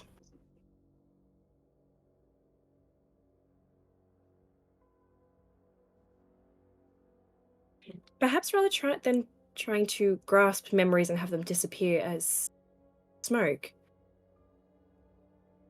You can't catch smoke, but you can inhale it. And I'll take another puff. Maybe try inhaling your memories. Well, that sounds very metaphysical. I'm not certain that's going to help much.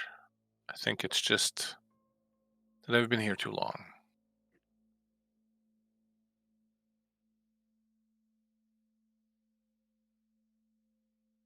Well, I'm on bad ideas then.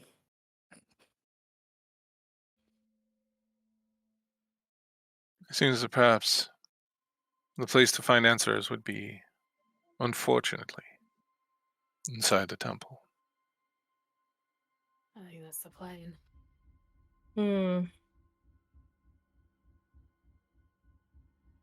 Well, Good luck. thank you for the tea and tobacco and honey cake. Oh, my pleasure. Return here anytime you need to. Appreciated. I do recall there being 2 ways to get down to the basement. There are stairwells at either end of the building, if I remember correctly. Okay. That's very helpful. Thank you. My pleasure. I must tend to my cucumbers. Good luck. And to you. So you'll be heading back out? Mm-hmm. As this time you can use the door, because there's a door that opens up in the palisade. As you open the door, you'll see Aramite sitting there eating away some of his fish. You'll look up as you step out. Did he mention the money I owe him? A little bit. Of course he would. Jeez. All right, then. Has he convinced you not to go? No. No. I see.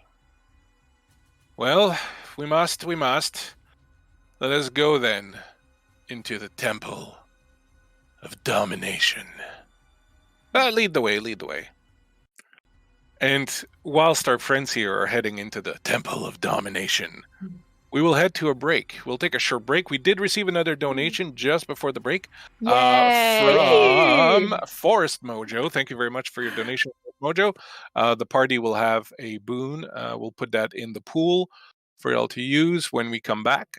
Don't forget it. It may be useful. We'll take a short break, a few minutes, and then we will return with some more Island of Domination and see exactly why all these people, or most of them, seem to be connected to each other through a constellation. Thank you so much for watching. Thanks for your donation. See you in a few minutes. I mean, you really can't beat a pair of warm underwear. Like, you put that stuff in the dryer for a little bit, you pull it out, you slip it on. I mean, Aramite's onto something. Same as fresh sheets. Fresh Like sheets. toasty sheets. Yeah. Mhm. Or Socks. towels. Like towels Yeah, that are nice and towels. freshly heated. Yes. Dry Just socks. anything heated. Yes. If you're working outside, you're getting tired, and you put on a fresh pair, it's like you slept 12 hours. Trust me, it is godly. I will say, however, that it's not fun when you're in the middle of summer and things are heated and you're Yeah. like, please, we're True. not putting anything in the dryer. Everything is air dried, so that way it's nice and like barely still moist. Air dried jeans, though. Air dried underwear, for crispy. that matter. My friends, we have returned to the Temple of Domination. I will reveal, as I was just saying, just in the interest of time a little bit, I will reveal the map here for the players. Unfortunately, of course, the audience can't see it, but that's fine. So, Oh, hey, yeah, it's exactly. the constellation again. So, armed with the knowledge and the key, your characters will go through the top floor of this place.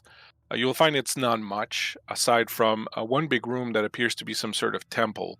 Almost everything has been looted or broken in the years since it's been here. You do notice on the floor, again, a number of floor tiles that are different than the others. They're kind of like these 5-pointed stars, and you notice that they are set up in the same order, in the same what's the word I'm looking for? Orientation.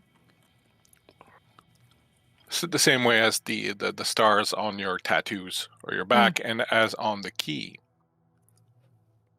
After some putzing around and kind of trying to figure out what's what, you will realize that if each of you stands on one of these stars, the altar that is there will make a strange cracking noise, and a hidden drawer will pull out from underneath it.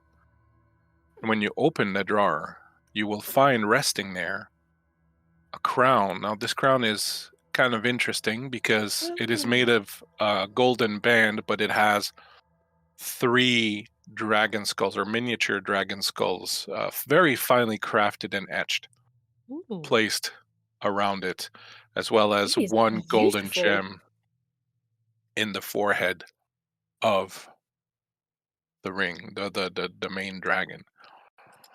You don't need to put it on or anything, but I will need to know who is carrying it. I would like to carry it. Is anyone going to object? Very well. Who You has have the key too? Yep. Who has the key? I'll take a hold of Does it. anyone? Seems like magic, not for Baston. So you have the Crown of Emancipation and you have the key. I would also like to say that while we were on break, a very large donation came in. We've gotten a bunch of things. When you have a dragon, another dragon, and a critical in your pool, you have a stretch rest. At any point in time, you can tell me we want to use the stretch rest, so you get the benefits of it without having to take a stretch rest. A stretch rest will refresh some of your hit points and willpower. You get one treasure draw, which we'll do right now. You get a free willpower refill for one of you. So at some point, someone can claim that. If your willpower is down, you can claim that. And Marquis very specifically received a boon, so you have an advantage to roll whenever you so choose. So thank you so much for your donation for this wonderful cause and for these wonderful people. Let's do a quick draw from the treasure deck, mein friends. We'll do the same thing as earlier. I will draw cards, and then you tell me when to stop. If it's crappy, we'll just go back. All right, tell me when to stop. Stop. All right, crappy. Well, not crappy, but it's coins. Go ahead. Say when to stop. Stop. Oh. Also, maybe go all the way to the end there. All right, you find a dagger. Ooh.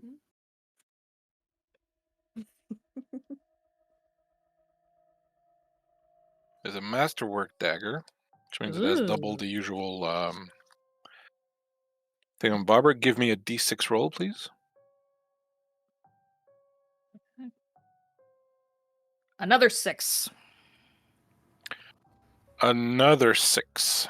This dagger has poison running through it, so there's kind of a little groove, and there's in the handle a little reservoir of poison. It is a sleeping poison.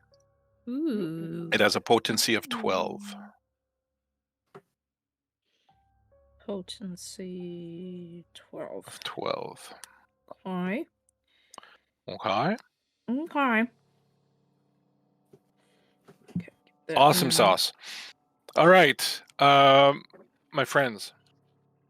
Once you cleared out, one of the things you notice also over in this room over here is there is a skeleton of some sort of beast or animal that is chained to the wall. Those of you with survival skills will realize that this is not the skeleton of any sort of animal you've ever seen in your life. Resembles nothing that you would have seen before. So just saying. And at the other end of the courtyard, it is literally filled with bones.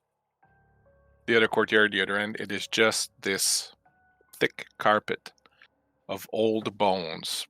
Most of it already kind of reclaimed by the earth. The thorny vines are kind of encircled to it, but it's just this huge carpet of bones.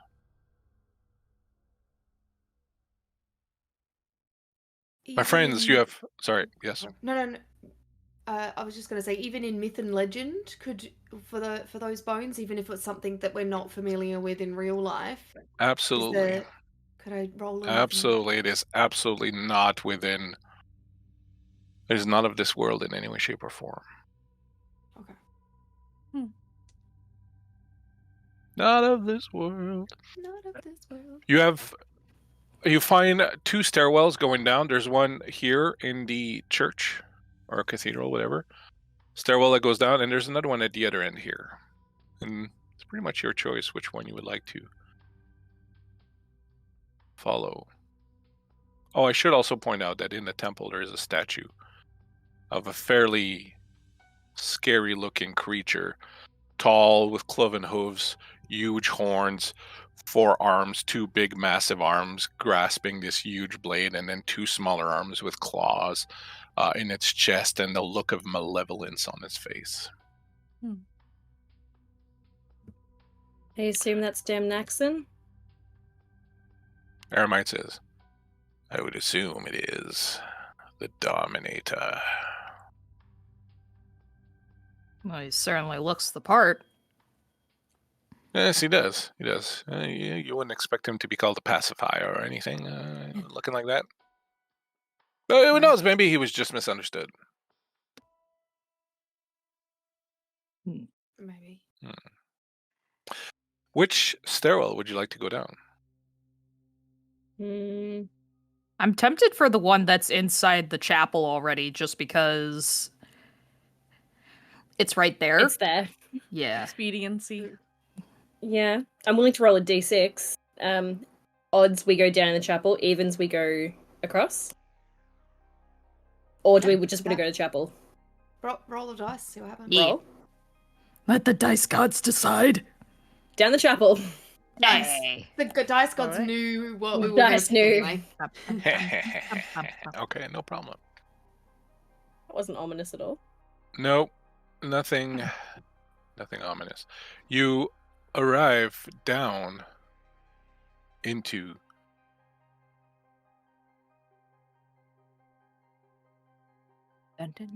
you step through down these stairs. The stone here is much better preserved. It has this dark red quality to it, almost a color of dried blood. And the foundations of this place look to be in fairly good condition. When you get to the floor, some of it's a bit damaged, as it looks like maybe there's been some shifts in time, and in some places the tiles are broken and sand pokes through. There's a door there, and when you get down there, the door is locked. But you take your key that you were given by Haffermal, and you place it. There's no handle or anything, but there's kind of a hole that's shaped sort of like the center stone of the key, and when you place it in there, it kind of locks in, and then it turns very slowly, and when it's almost completed a full rotation, you hear dong, dong, and then dust sort of falls down on you as the echo of these bars rolling in reverberate throughout this place. And then slowly but surely the doors open, revealing a room. Very wide, vaulted ceilings.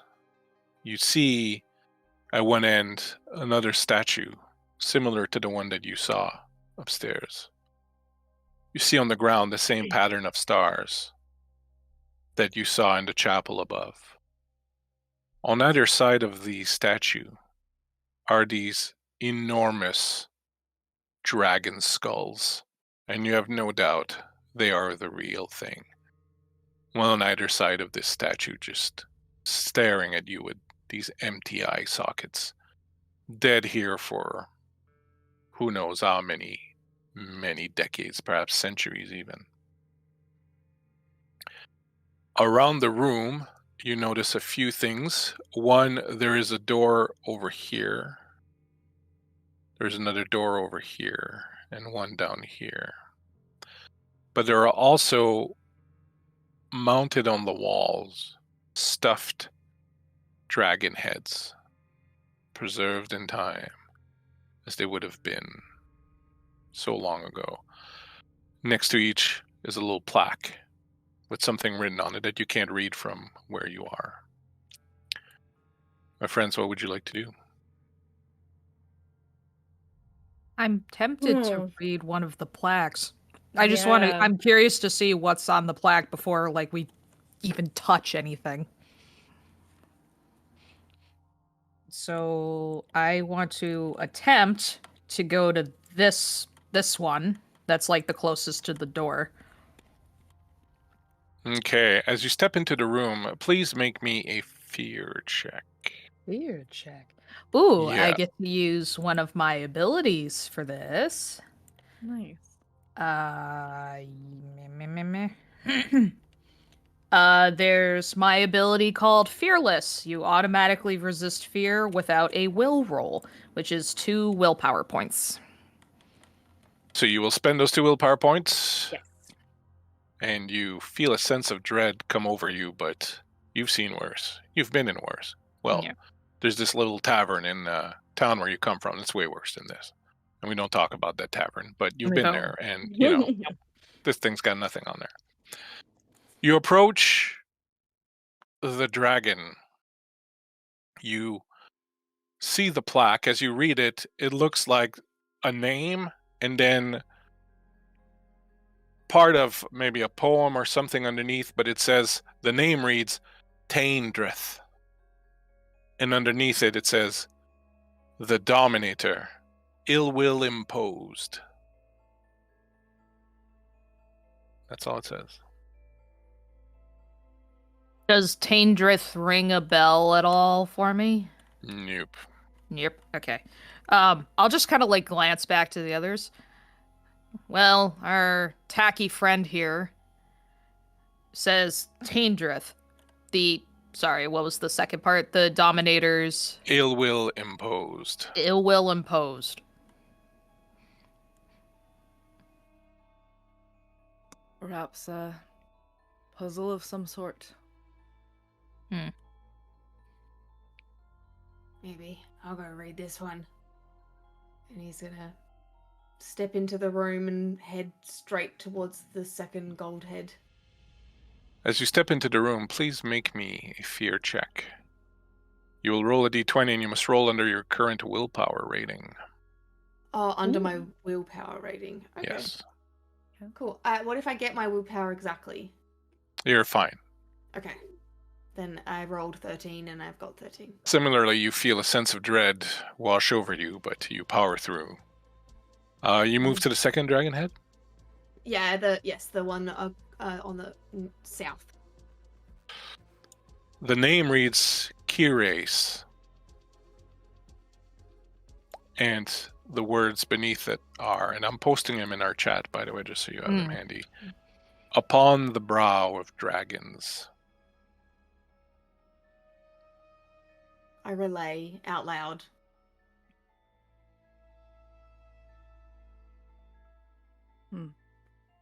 Can I go to the green dragon on the west?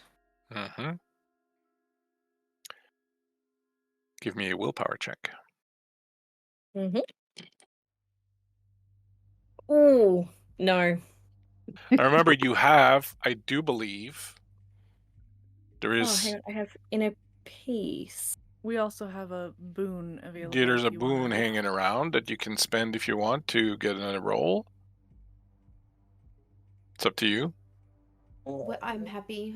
If it was a vote or whatever, I'm happy for you to use one of the boons. Oh, so you have 2 dragons and an advantage. So you can either re-roll with the advantage, or you could use one of the dragons to get a success on it automatically.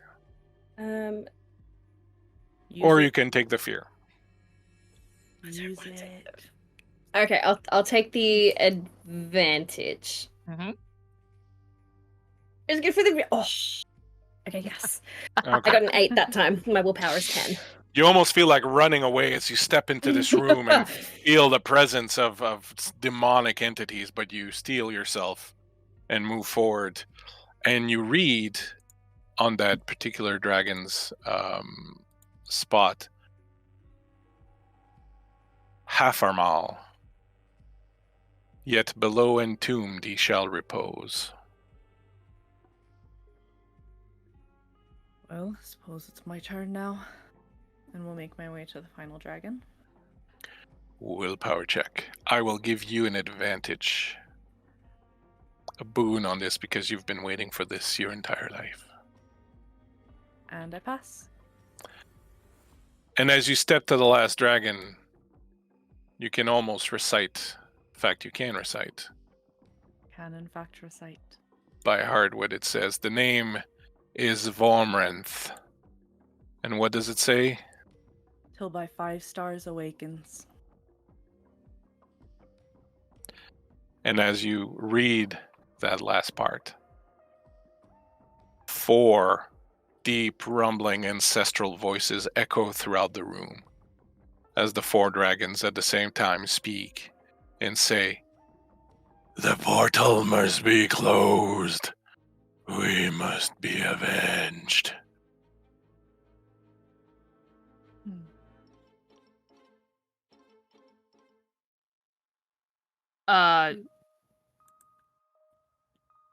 Haffermal is the name of what was the name again of our little woodley friend? Haffermal.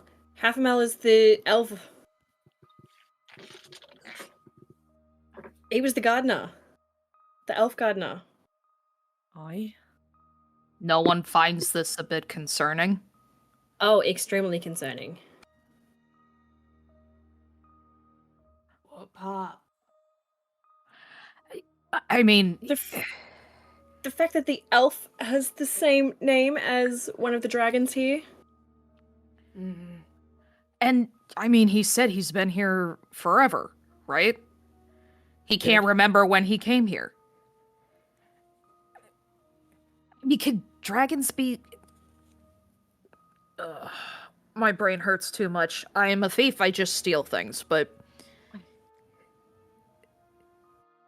Dragons can't be... Sorry. No, dragons can't be people. Right? Why not? Aren't they? They're powerful beings. Why couldn't they shapeshift? Yeah, and then forget to go back? But if this You've is been in his... any place long enough, you can forget who you are. But if these are their heads, these dragons were slain. Aye. I'm gonna risk... Can I touch Haffermal's mounted head? Is it a real dragon head, or are these just very, very convincing replicas? Very hard to tell. If they are replicas, they are very, very convincing. The feel of the scales, just the look of it, the look in the eyes. It looks very real, but it fortunately could go either way.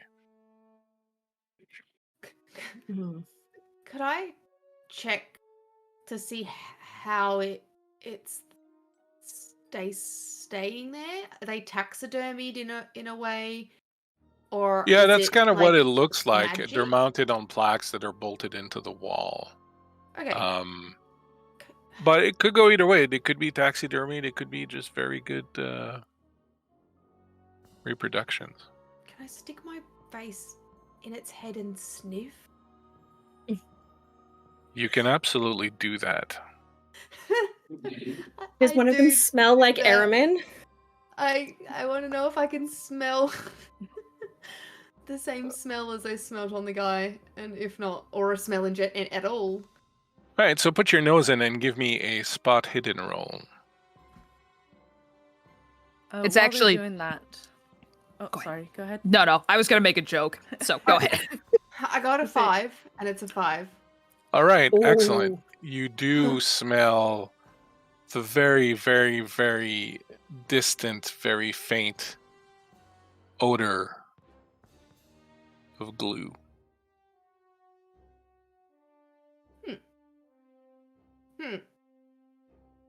Mm-hmm.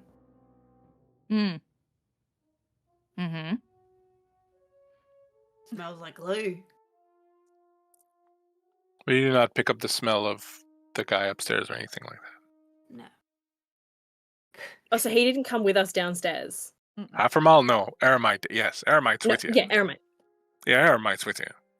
Oh, okay. That's what I was He's saying. Like, we like don't... busy kind of, he's looking at the stars on the floor and like, interesting. Very interesting. Does he have a tattoo? I don't know. Do you ask him? Yes. What? What is that? Candyman. What an invasive question. Entertain me. Oh, fine. He starts stripping. Takes off his clothes. Does he have one? He goes to take off the underwear and goes, No. No, just keep. He gets in and he extends his arm and turns around. He's very scrawny, very old. You can see the bones poking out from his dried parchment-like flesh, but you don't see anything. He's like, I had a birthmark there, but I had to remove it when I was a kid. But it was just kind of like, I don't know, it looked kind of like a mushroom. I don't know. It was just weird, so I had to remove it. So far, all of ours have been on our shoulder blade. Mm-hmm.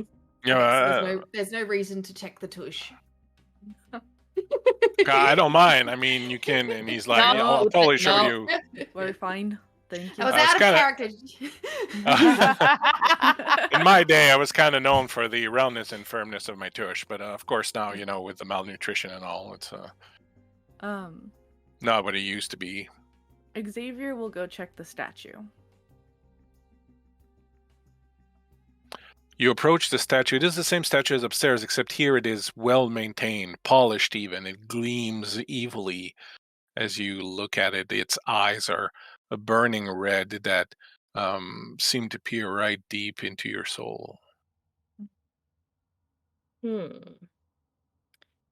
Yikes. Dare we try standing on the floors again? Khan? Should we check out the other rooms first? It might help us to check out the other rooms if the doors are locked. Sure. Let's Um, do it. Can I go to the door at the south? The tiny storage closet? Yep, absolutely. I'm gonna take my flint and tinder, and while you guys are opening the doors, I'm just gonna light the three. I'm pretty sure I can see three Braziers, yeah. around. Totally. Oh, braziers yeah, around. good idea. Yeah. So I'm gonna light those while you guys check out the doors. Excellent. You open the door. That's down there. Mhm. You find a pit filled with skeletons. And you can see that the hole that you found in the floor upstairs is right over this hole. There are spikes that have impaled this number of skeletons, easily a dozen or so various people throughout the years that have stumbled here and fallen through that trap and ended up in this pit. Anything that I can see of value or of potential help? Give me a spot hidden roll. Do dads. 3? Are you kidding me? Excellent. So you start going through. There's one body that's maybe like less, old and ancient than the others, and there's definitely kind of like a satchel or pouch. You go to reach that, and as you do, the body turns around, looks at you with empty eyes, and swings a knife at you. Let's do initiative, my friends. Yay! Yes, here we go. I'm sorry. All right, I will draw cards. Initiative in Dragonbane is done with cards. Some of you have powers maybe that affect initiative, so reread your powers. Mhm. Some of you might be able to draw 2 cards and choose one. I think I can.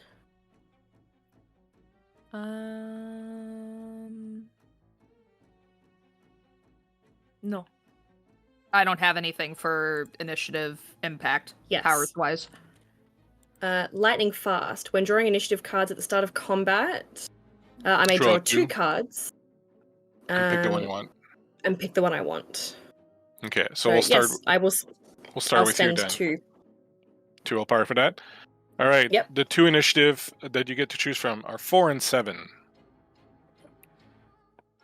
4. 4 would go first. 4 would go earlier. You go lowest goes first. Yep. All That's right. okay. So it's 4 for you. All right. Then I'll go around in the order that you're on my screen. Trisana will go at 7. Xavier at 5. And finally at 3 for Baston. And this poor feller will go at 6. All right. So at 3, Baston, you see. So the doorway is pretty narrow, but it would certainly let a second person kind of through it without too much of a problem. The undead being that is currently assailing your colleague there is in here. So we will put this dude right here.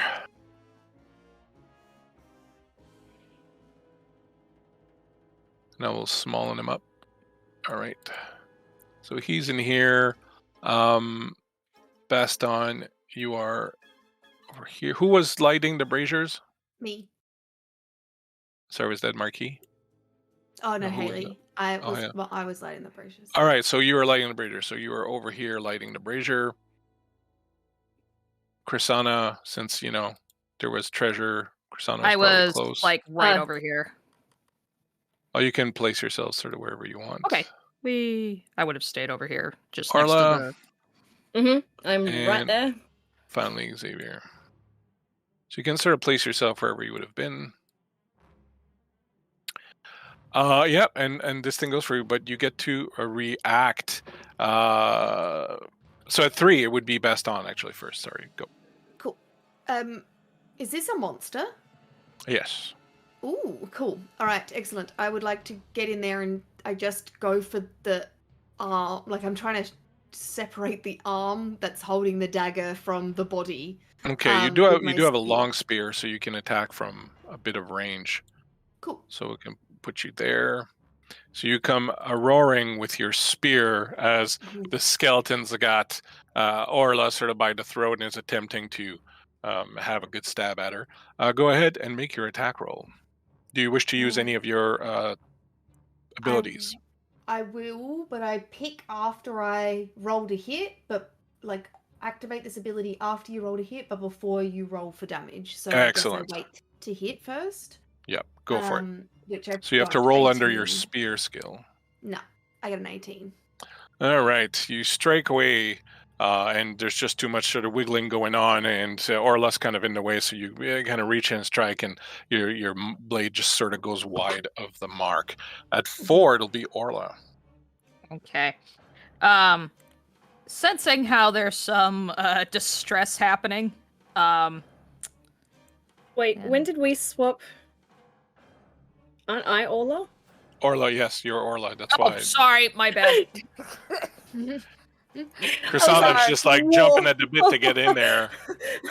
You swapped. Yes, you swapped bodies. Orla sounds too much like Alma, so Bengali of me You just came out a immediate- little. Sorry, Fair. I'll just shut up. Sorry. It's very fair. So Orla, you get to go. No. Yeah. I can't shoot it with my longbow if it's trying to choke me, so I will. You can. You'd have use to my- back up, which you can do, but then it gets a chance to get an attack of opportunity. No. Which in this game is not automatic. In this game, if you move out of combat, you roll your evade, and if you succeed, they don't get an attack of opportunity on you. Oh, it's against. Cool. Yeah. Now I'll still use my knife. Okay. So that is a what roll? Sorry. Your knife skill. Or dagger, or small Range blades. I don't damage. remember exactly what it's called. Knives. Durability. Knives. It's knife. Yeah. It's up here. Weapon skills. 14. All right. Cool. Does that hit? It does. I got a 7. Excellent. So, it is an agility-based weapon. So look at the top of your character sheet underneath the stats. You might have, it says damage bonus agility. If you have a die there, add that dice to your damage roll. Which Orla should. Strength.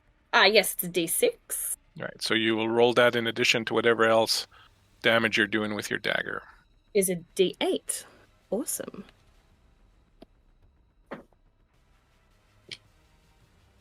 I got an 8 on the D8 and a 3 on the D6. So 11 Alright. points of... So that's 11. He's got a bit of armor on him, so that'll save him a few points. But you do manage to get a good blow in on him as bones from his chest break off and the rib goes flying off, and he seems very unimpressed with you. I'll say that his hold on you sort of lessened, so if you want to step away at some point, you could. Yes, I will use that to step away then. Step away, he gets a chance to do an attack of opportunity. Yeah, Just that's okay. I'll evade. roll your use the evade. Where's my evade? 14. 13! Oh! All right, so you nimbly dance away, and he swipes at you very ineffectually. At 5, Couple of silver hairs. at 5, it will be Xavier, I believe. Xavier, you hear this commotion behind you, screaming, clashing, cursing, skeletoning. Xavier has that moment of, well, it seems like they have it well in hand. And then kind of pauses and just, but I should still help. And we'll move a little bit closer Mm-hmm. in order to assist. And we are going to cast. We'll go with the tried and true pillar. Ooh, very nice. And shove it up the full 3 meters high. 3 meters as this pillar of stone erupts from the ground underneath it and brings it up, slamming through the ceiling, which is the floor, which upstairs, which is crack. It goes right through it. And from your vantage point, Orla and Baston, you see this thing kind of catapult up, and you see the skeleton go flying off as it goes through the floor and disappears off somewhere in the distance. Right, well, I believe we were focused on getting through to the next rooms. Did you get his satchel? Did I get the satchel? You did. Yay! We'll draw from the deck of treasures as you rummage through it. So tell me stop. I'll say 3 times. Stop. Stop. Stop. All right, you find. Give me a 2d6 roll. 4 and a 5. All right, so you find a gold chain with a value of 9 gold coins. Roll a d6. 1. You find a horn and a small instrument. It's a little bit dinged up and whatnot, but it's there. And then you find a healing potion. Ooh. Give me a d6 roll. 4. For Veral. It is, in fact, a healing potion and not poison. And if you drink it, it will restore 2d6 hit points. Ooh. Nice.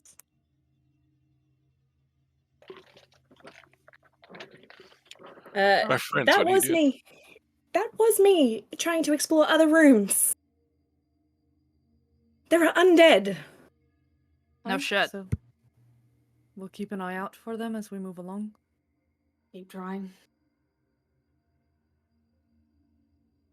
So I what am do you do liking next? this. I am liking this idea though that Orla goes first for all these rooms. No, Well, I think it's we your can- turn. My turn. All right.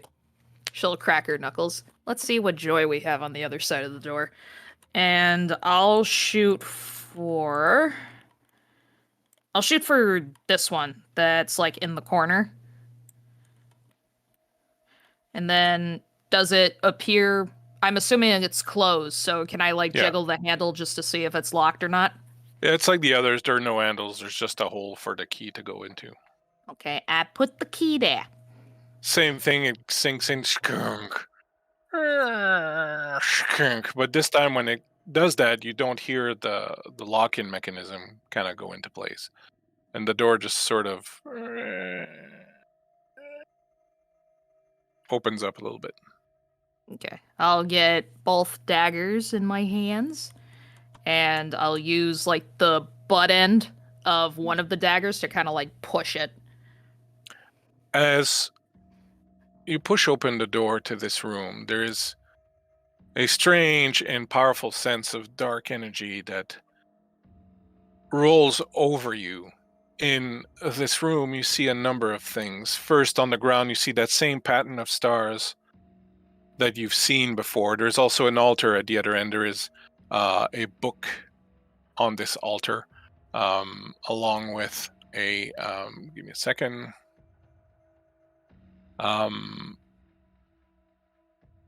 Along with a sort of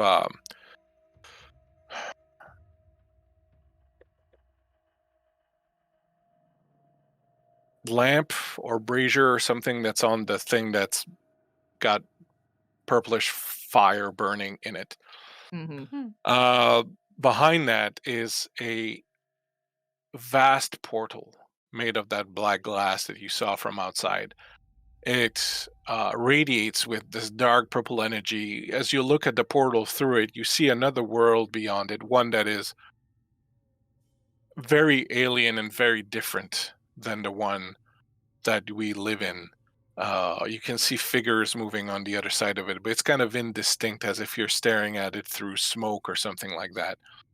There are also 2 people in this room. These 2 people, I will give you a... You can see where they are, but I will give you a better image of them.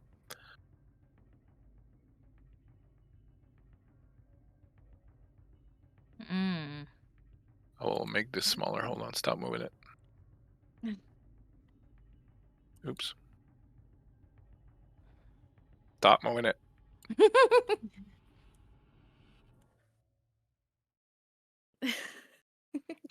All right. There are 2 people standing there. Their eyes are black, and black smoke drifts out from their eye sockets as they stand there and look at you. Orla, would you make me actually, Orla's not there yet, so we'll wait on that. But that's what you see in the room Okay. as you open it. All right. I assume There's also, these- by the way, there's also a scepter lying on on the table. Yeah, on the altar. Okay. Have these 2 seen me since the door was not exactly quiet? Yeah, they do. They stare at you as you stand there looking inside. Okay. With a bit of a smirk on my face, I'll just smile towards the 2 supplicants and just say, "Well, isn't this fun? How about a little game of Catch Me If You Can?" And I'm gonna run back towards the others because the one thing I want to do is I want to draw them away from the portal. And I'm hoping the enticement of like, now I'm here and now I'm not will kind of draw them away. So I'm just gonna run back towards the others and it's like, hey, I have 2 surprises for you. You run back and wait. No one comes out of the room. I'm a little more anticlimactic than I would have hoped. I'll just look towards the others. Well, we have 2 friends of ours who have the same black eyes as our dragon, not dragon friend who was upstairs. He just had black eyes. They have black smoke that's literally drifting out of their eyes. It's like, Perhaps it would be worth talking with them as well. Yeah. What if they're I mean- supplicants?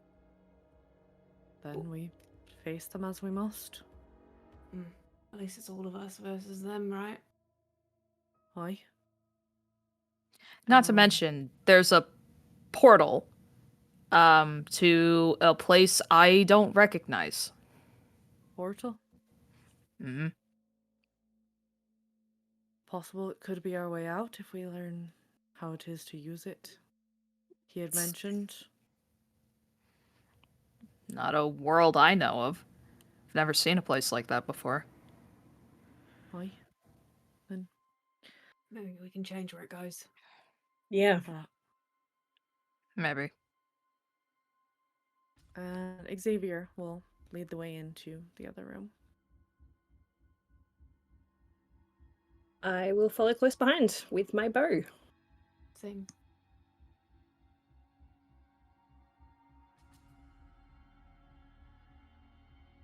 You're on mute.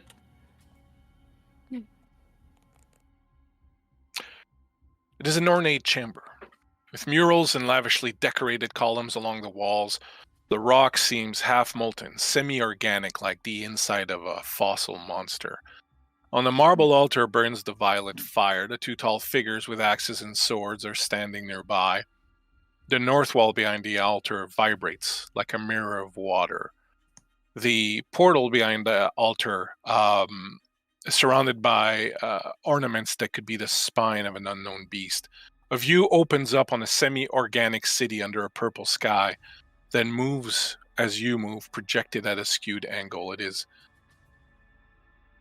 upsetting, unsettling, very alien. There are murals along the walls, paintings that depict demonic beasts and priests with dark auras sacrificing bound dragons under a violet sun.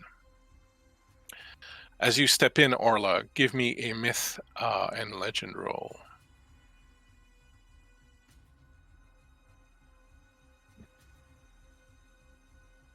Nope. In fact, Marquis could probably do it also. I will use one of our dragons for an automatic success. You recognize, even though they are somewhat in tatters, you recognize the clothing and the emblem on the two standing there as being those of the Order of Eladane. Damn it. You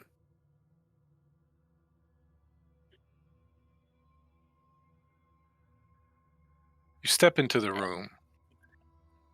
As you do, three of you, the three with the symbols on your bodies, will hear a voice in your head.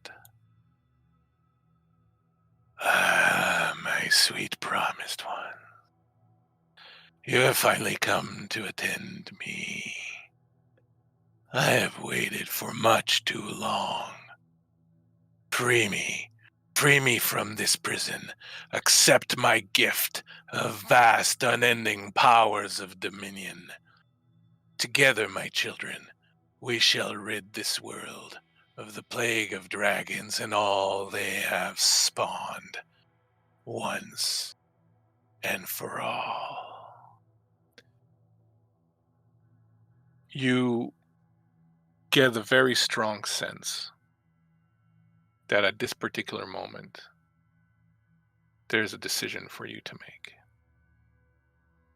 You can either relent and accept this power that is being offered to you, or you can choose to try to close your mind, but you can absolutely feel he's not called the Dominator for nothing. You can absolutely feel his claws sinking deeper into your brain and your heart and your soul with every word that he says. You feel your will bending to his. You feel your body bending to his domination. You know you only have a split second to make a decision, to decide whether you will fight it or whether you will give in to it. Who has the crown of emancipation on them? I do. You feel that it is trying to protect you somehow. It is vibrating in your pocket. You feel the power of it trying to envelop you, trying to help you. You get the feeling that if you want, you can just resist this call. But the other two may have to make a roll of some sort. But tell me, my friends, the three of you, do you give in or do you try to resist the call of Tirnaxen?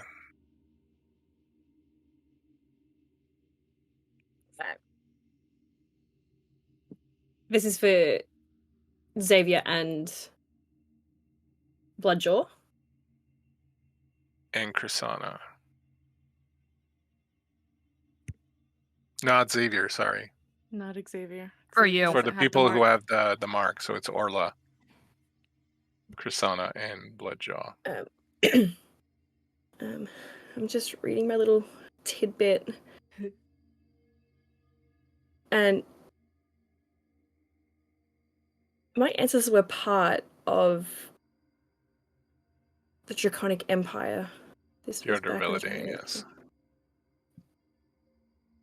So, would I want to resist and keep dragons? I'm a little confused. Yeah, the Order of Eladane was the Dragon Emperor, so the Order of Eladane were knights that served him. Beautiful. I will So resist. I'm gonna. normally that's what I'm you gonna- do. The two that are here obviously were Order of Eladane also, but they seem to have been corrupted. Mm. So you will try to resist. Since you have the Crown of Emancipation on you, you get to do so without having to roll. You're automatically protected from the will of Tirnaxen, but not so the other two. Tell me, Bloodjaw, and tell me, Krisana, do you relent and allow the Dominator to take control of you, or do you Smells fight? like magic. Fight it. I don't answer to anyone. So the answer is no. Ooh. Very interesting. So go ahead, my friends, and give me willpower rolls. You must roll equal to or under your willpower to resist. I gotta. 7. I'm sorry. I'm just double checking to see willpower. Hey, yeah. Yes, 10. I succeed. Excellent. So you feel the Dominator's will try to grab you and bend you, and you fight back and you resist. You have the feeling it's not over. He's going to keep trying, but for now you've managed to resist him. Marquis, Mm-hmm. as you stand here watching all of this, you see the three of them at the center of the room fighting, trying to regain control. Eremite steps into the room next to you and goes, "So, is it like you imagined it would be?" More. Very few are those who come here willingly, come here seeking this place. It is interesting to see one who has decided to do so. Tell As you me, said, impossible to do it on purpose. accidents have to be caused. And when you think about it, when are accidents really accidents? They're usually because someone did something stupid Why? or willful. Tell me then, are you here to serve? Here to learn. Well, your learning begins now. It seems that these three are unwilling to take their rightful place. Their will must be broken. See to it. Understood. My friends, it is time for the initiative to end all initiatives. It was you. I knew it! I knew I it! knew it too. I Mhm. knew it! I smelt you from the start. I literally didn't have to do anything. Y'all made your own choices. How good is that when the sabotager doesn't have to do shite? All right. Will you be activating your power of... so keep in mind that the Dominator will continue trying to dominate you. So when you use your abilities and use up willpower, your number that you're going to have to roll to resist every turn is going to keep getting lower and lower and lower. Okay. You do have some tools to refresh your willpower. Let's just go over that quickly just so everyone is kind of on the same page. You have... so you've used up one dragon. You've Yes. used up two dragons. You've used up two of them. Two Yeah, automatic so we successes. have one left. No, you had two total. No, it was the I took the advantage, so we Okay, should have all right. one. So you have dragon, one dragon left, so We have one one critical dragon and a- success left. boon. You have a boon. Marquis has a boon. Marquis has a boon. You have We one have- stretch That's scary. rest. Yep. You have one stretch rest, and you have one willpower refill, which is probably going to be the thing that, if anything, saves your bacon.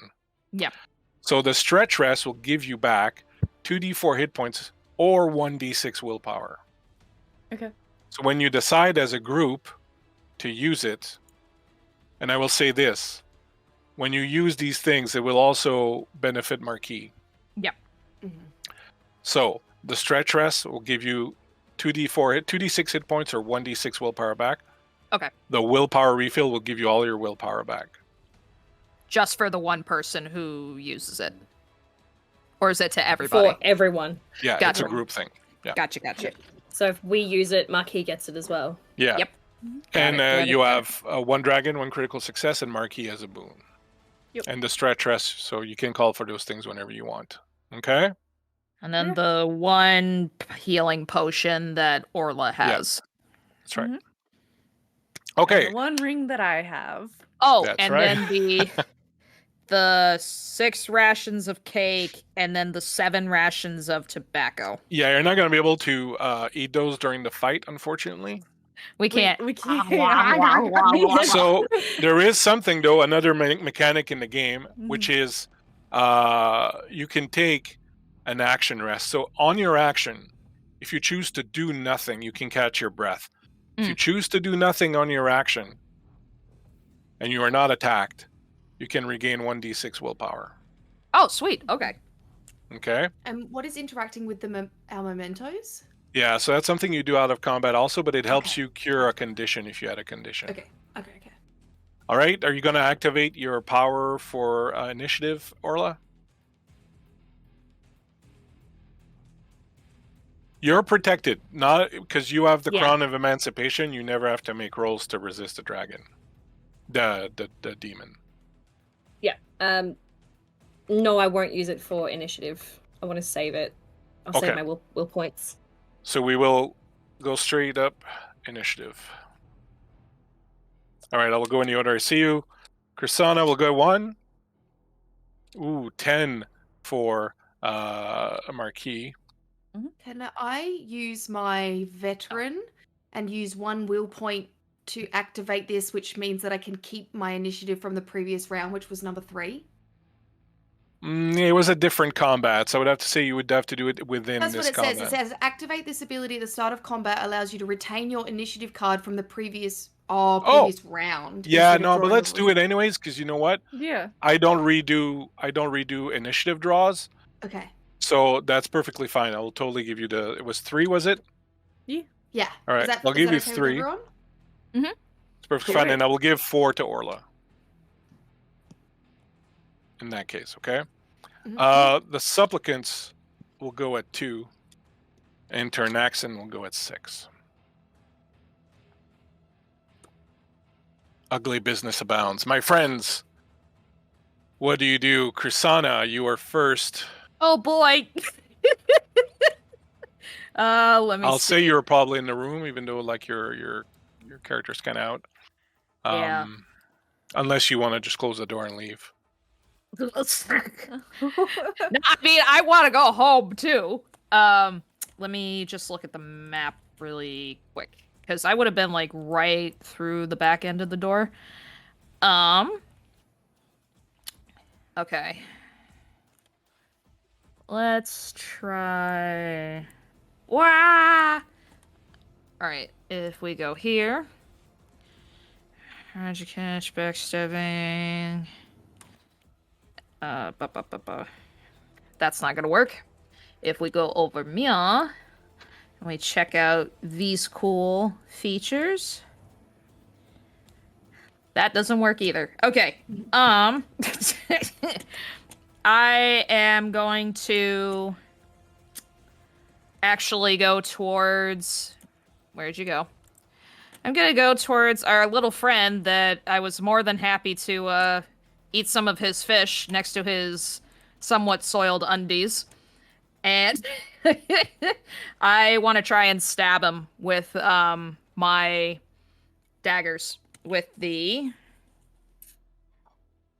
Did you get the poison one? Was sleep. The sleep poison dagger? Don't forget you've got that. Ah, that's true. Yeah, I'm gonna try and hit him with it. Who are you attacking? I'll attack our Ermine. Eremite? Eremite. Eremite, yep. Ermine. Oh, you're attacking Eremite. Yeah. What has he ever done? Gee, I Try- don't know. Poison dagger is Go for it. me.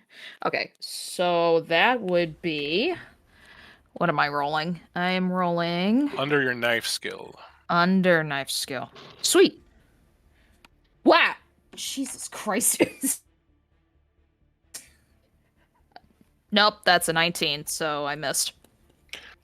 As you come swinging at Eremite, and he kind of just side-eyes you, and it kind of throws off your aim a little bit that he's so calm and composed, and you take a swing, and he just sort of steps away slightly, and you cut through his rags, but you don't hurt him. Okay. He looks at you and goes, "No, that just won't do now, will it?" At 3, it would be Bloodjaw. So for movement, you can move wherever you want inside this room. If you want to leave the room, it'll cost you your action. But within the room, you can go wherever you want. Cool. Can I double check something? Mhm. If I was to do my one summoning spell, Mhm. do I have to pick a third target? Or does it automatically go to the third closest person? I don't know. Let's read what it says. Can you read the spell description? So you call down a great bolt of lightning. The bolt continues to another random target, inflicting, and then to a third target. Yeah, so it will definitely go to a It will third definitely. target. Okay, cool, Yeah. perfect. I'm just going to Which attack might be back to one of these. It might be back to one of them, because it would be a random target. within 2 meters. So it would probably hit one of them twice. So it'll always be an enemy, not an ally? Yeah, so they're less than 5 feet, so yeah. It'll bounce between them. Cool. Yes, I would like to call forth lightning. And Excellent. chain lightning between the two of them. Did they get to try and evade? I'm not sure. It just says you call down a great bolt of lightning on a target who suffers 2d8 Okay, damage. so then they don't. So give me some damage. So it'll strike the first one. Which one are you striking first? The one at the top or the one at the bottom? Bottom one first. Okay. Oh wow.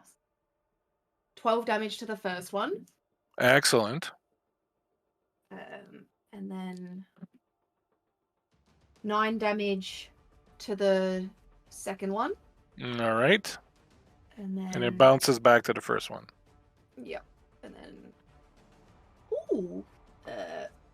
7 damage to the third one. Very nice. Describe what this looks like. How you Uh, summon this bolt of lightning and what happens. Baston. I nearly said Gaston.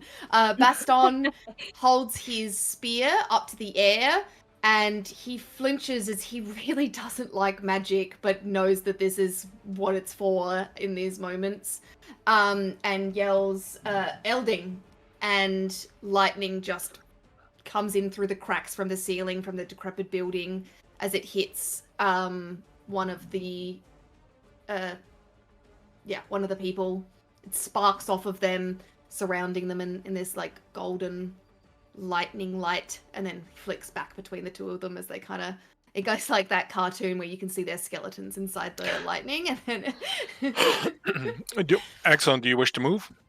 I will stay there, not wanting to provoke an opportunity attack from Alistair. Excellent. They would have gone at 2. I forgot to do their action at 2, so now they're going to go. Having been shocked by your attack, this one will come rushing forward and will attack you.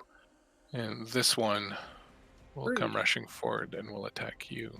Yes, very much so. Oops. Let's make him a little smaller. Is Orla squishy? Does Orla look squishy? Define squishy. I don't know how metagame you were allowed to be. I just want to know if you look like you've got a lot of hit points or not. I mean, I would not have appreciated that spell just being on me alone. I wouldn't appreciate it being in that Okay. at all. Maybe a little squishy. Maybe a little squishy. Maybe, so here's the maybe a deal. little. They come swinging at you.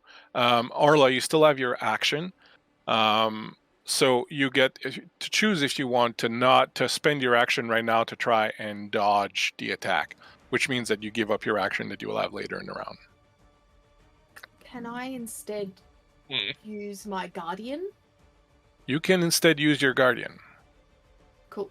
I would like to do that. I step 1 foot in front of Orla and put my guardian, and so they're forced to attack me instead. All right. Both of them will manage to hit you. Cool. So when I do damage, always subtract your armor from the damage, right? So the first one does 10 points of damage as he comes in with an axe. Cool. And swings right at you, minus whatever armor you have. The second one does 10 points also as they're going in for Orla, and you step in front of it just at the last second, and the axe buries itself into your shoulder. Easy peasy. Easy peasy at 4, Orla. You have seen Baston jump in front of you to take this broad-bladed axe swing for you. Oh Baston, my, who in Musby say is still holding the box? I am still holding the box. Oh my goodness! Oh no! Well, if that's the kind of Beauty and damage the they're Beast. dealing, then yes, I am hella squish. This game is deadly. Oh boy. I don't have any magic, so You always have the option to not use your action and wait to see if you can need to use your evade. Going late in the round in this game is sometimes a pretty good thing. no, I am going to spend 2 willpower points and use twin shot. Excellent. So I can shoot 2 arrows instead of 1. I roll Yeah. 1 hit dice with a bane, but I roll damage separately. Okay. You are in melee range though, so you would normally get a so bane. that is. So you're going to get a double bane on your roll, unless you want to take a chance to step back. I will take a chance to step back. Roll your evade. Oh, that's cocked.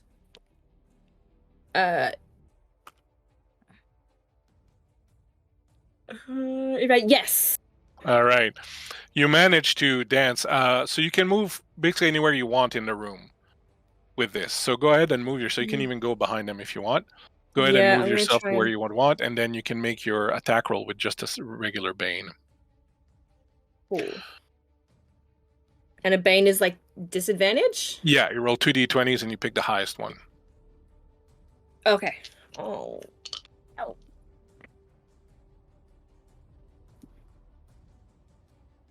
Did you do a nat 20? I did a nat 20. You did a nat 6 20. I got a 6 and a nat 20. You got a 6 and a nat 20. So unfortunately, you have to use the natural 20. That's a critical failure, as it is a demon. Now, if you want, you can. I will let you spend the critical success you have left, the dragon you have left, to counteract it, so it'll just be a failure rather than a critical failure. If you want, up to you. What does the group think? We can't afford critical failures right now, I don't think. No, I don't think we can afford. It's just a regular fail.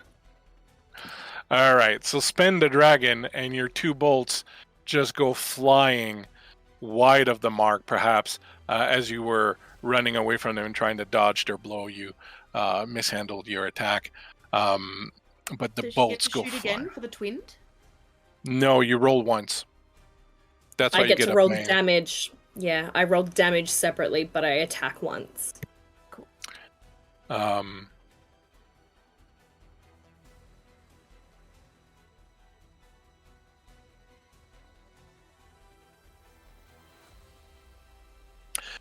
So this is what would have happened. If you roll a demon when performing a ranged attack, you miss your target and cannot push the roll. You may also suffer an additional mishap on the table below, which can be anything from dropping the weapon at your feet to running out of arrows to hitting a valuable or important item nearby to breaking your weapon to accidentally hitting a random player character or friendly NPC to hitting yourself by mistake.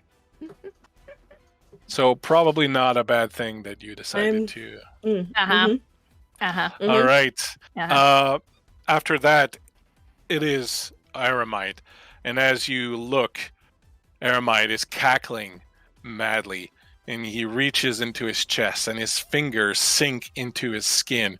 And he starts to pull his skin apart. And as he does, you see this creature underneath that is starting to emerge from his flesh. It is way bigger than he ever was. You see two giant arms pulling out this black glaive from out of his skin as it rips apart and falls and slaws off of him, almost kind of like melting wax as he's ripping bits and pieces.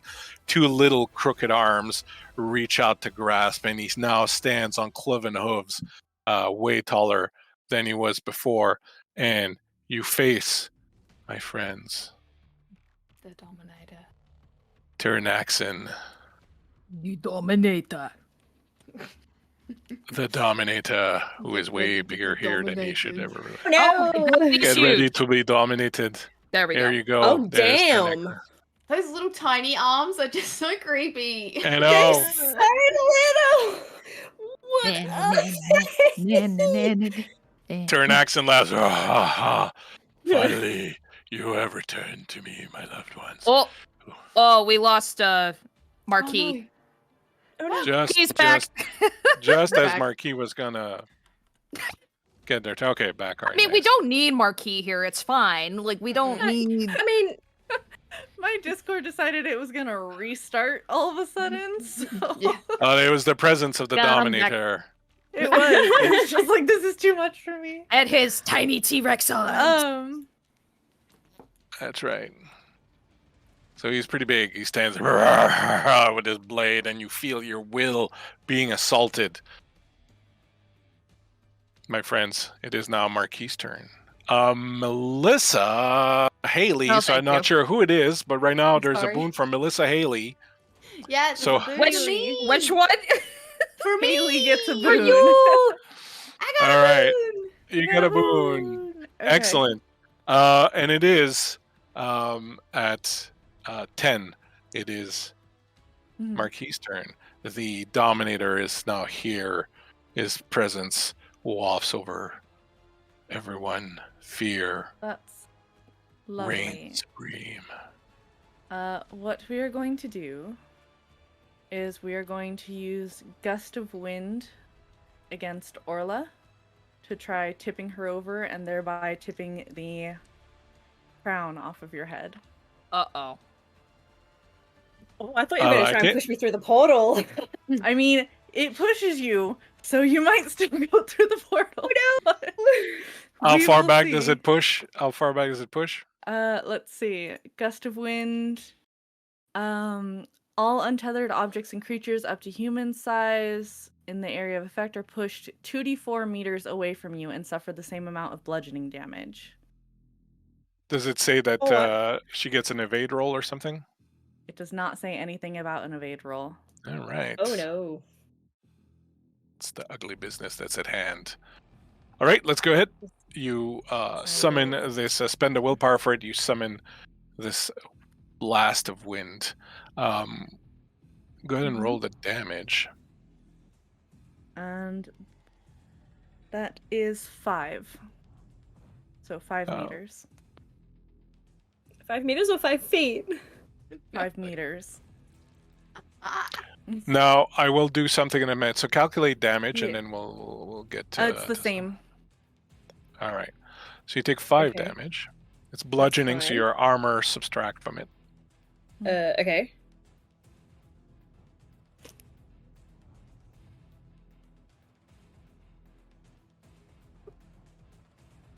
I will give you a chance to hold on to the altar since it is right there.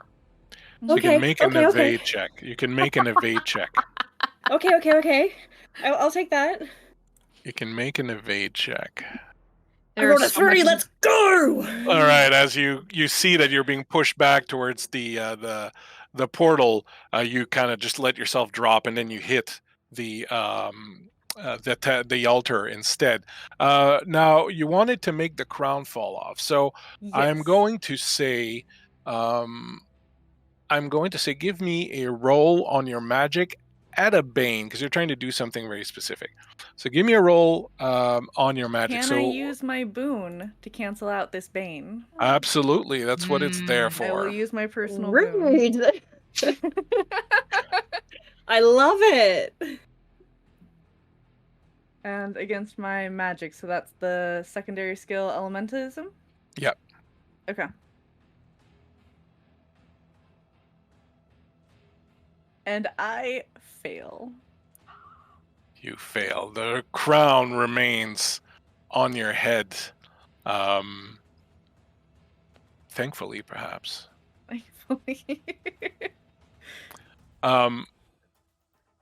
Back to the start of the round. Do you wish to move, Marky?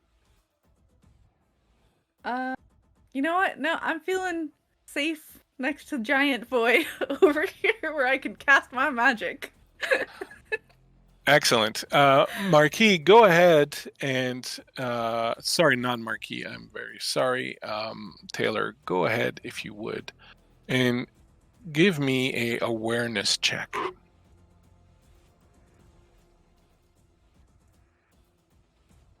Nope. Okay, No. no problem.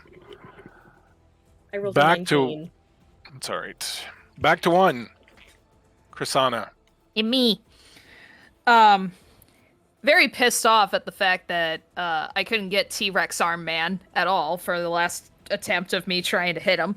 I'll just simply shrug and go, that's fine. And I'll look at Xavier, just you next. So I would like to do, and I just want to clarify something. Yeah. I'm hoping to use my ability Backstabbing. Mm-hmm. So can activate this ability when making a melee attack against an enemy that is also within 2 meters of another player character. So then 2 questions for this. Player character meaning either me, in this case, me, Yeah, you Taylor. don't qualify. It has to be another player character. Got it. Well, that plan died. Is one second. Yeah,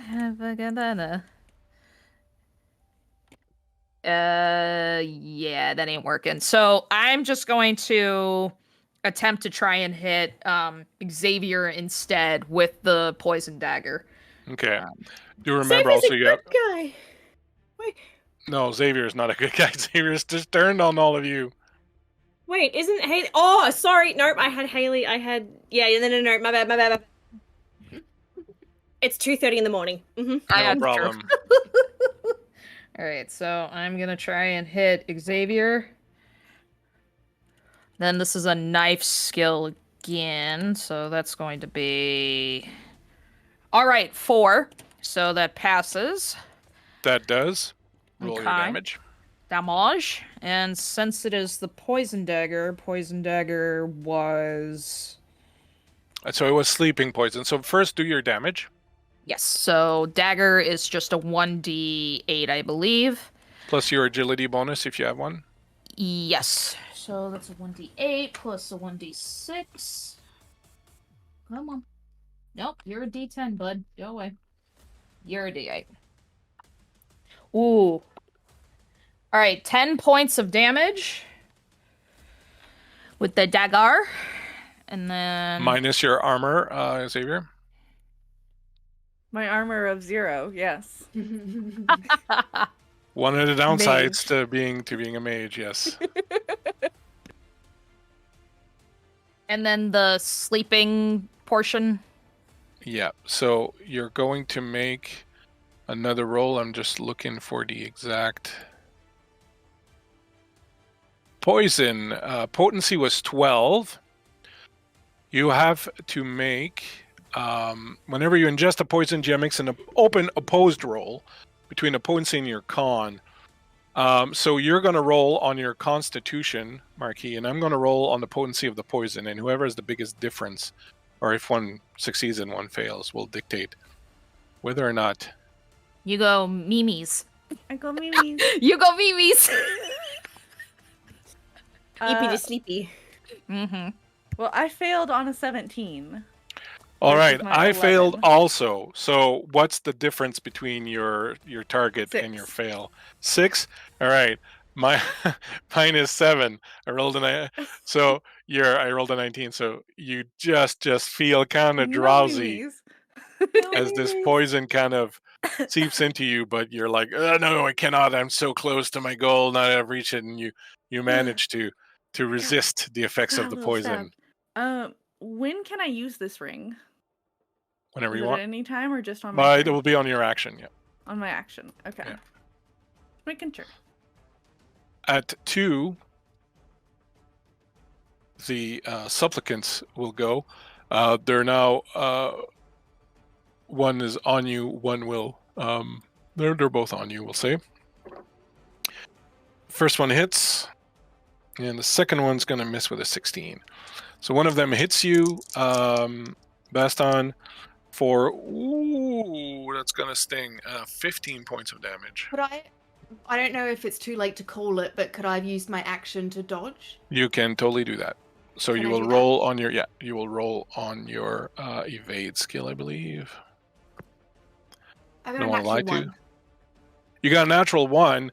Great Excellent. success, dragon! Yeah, so that's excellent. So this is what I'll say. I will say that not only do you manage to dodge this blow, normally dodging would cost you your action, but because you rolled a dragon, I will say you preserve your action, so you still have your action to use as soon as it's your turn, which is right now, as these two, one of them has swung and missed, the other one swung and was going to hit you, but you managed to dodge. So go ahead and take your action at 3. Cool. I would like to stab at the one that Is most wounded? Yeah. No, actually, I think that's probably a good idea. So then I don't get 2 attacks from me next round. Yeah, let's do that. The one that looks the most hurt. Go for it.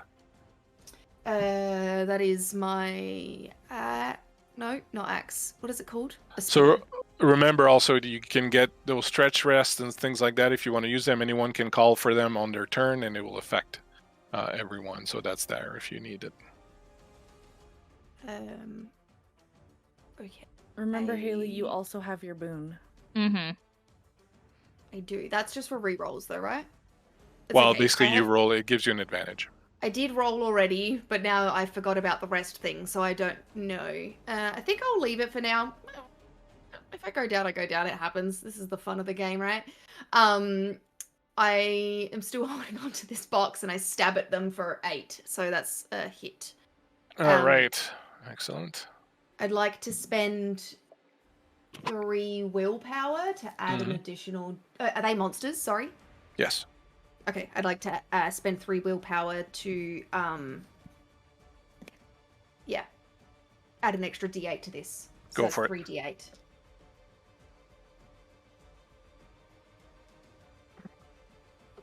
Oh my god. I did 4 damage. Well, that's not bad. He's looking quite wounded. He's looking quite wounded. At 4, it would be Orla.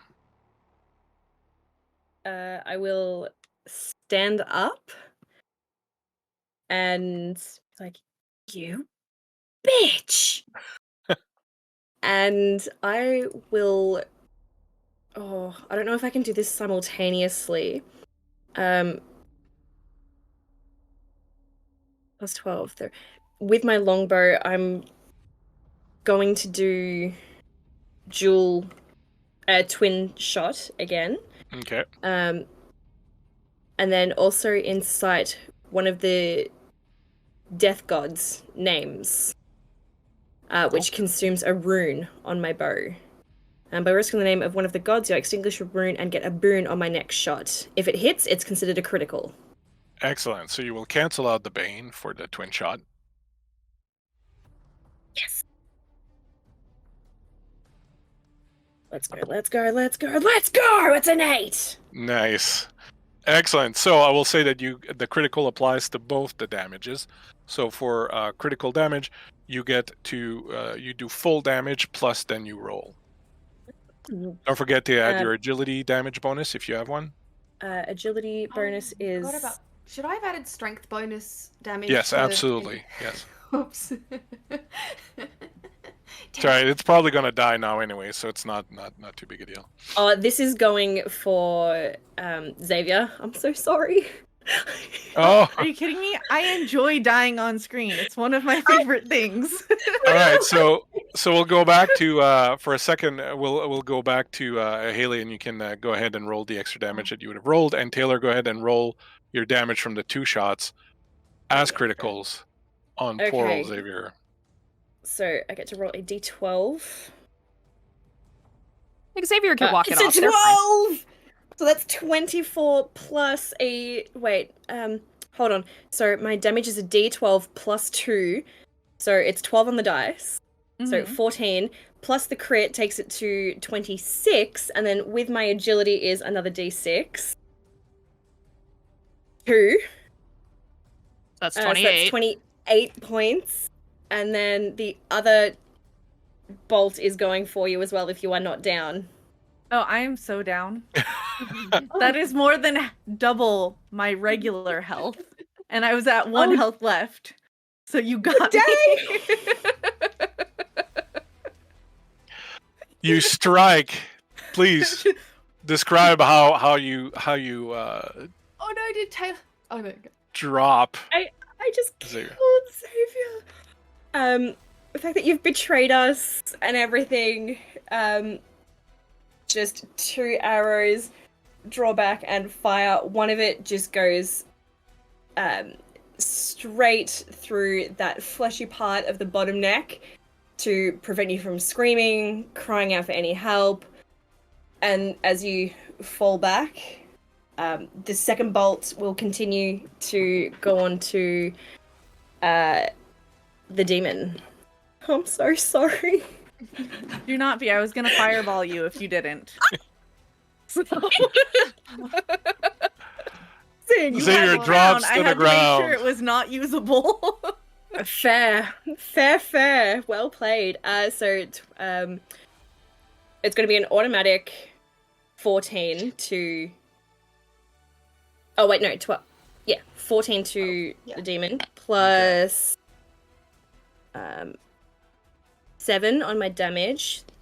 So of 7, what's that? 19 plus a d6. 21 points. All right. Not great, but No, but some of it gets through as the bolt sinks into his chest. Haley, what did you get on the strength damage on the guy that you were attacking earlier? 3, but I 3? forgot my +2 for my spear as well, so 5. So that's enough. You would have finished him off. So this one here dies a most terrible death, screaming. Ah. Oh, Oh, what? it's a lot dead. Big Well, actually, I'm going to say that Xavier's not quite dead yet. What? On his action, Tirnaxen looks at Xavier's fall and goes, "No, my one true believer." And he's going to do his monster attack. One interesting thing about monsters in Dragonbane is that they don't roll to hit; they hit automatically. So I have a table here of wonderful yet terrible things that this demon may do, and because I believe in retribution, I will let Marquis roll a d6 to see which power the demon unleashes upon your lot. A blast of flatulence where we only worry about the stench. That is a 3. A 3, a curse. The demon points at an unfortunate player character and chants an ancient curse. The curse cannot be dodged. But all curses, except one, can even eventually be lifted with a dispel.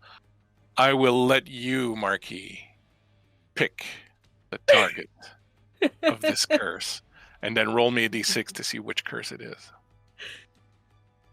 As you fall down, Tirnaxen looks at you and goes, Who shall I strike for you? We are going to pick Bloodjaw, Oh. being the other wolfkin. Very well. And he turns towards you. Roll a d6 for me. 6. 6. You are now as ancient as Eremite was. The sun has visited your skin so often that it is old and wrinkled. Your hair is falling out. Your private parts no longer work the way you wish they do. You get up in the middle of the night several times to urinate. You are now one category older. So you are now old as your age increases. Your attributes will change, but it's not a big deal since this is a one-shot. This effect is permanent. You get a -2 to your strength and your con. It is the one curse that cannot be dispelled. As Bloodjaw now becomes old and feeble, dropping the case that he's been carrying, it falls to the ground, shatters. This glass jar rolls out of it. You can see this empty glass jar that just spins on the ground as Bloodjaw is now leaning on his spear. Can I have Feeling the reaction speaking? Yes.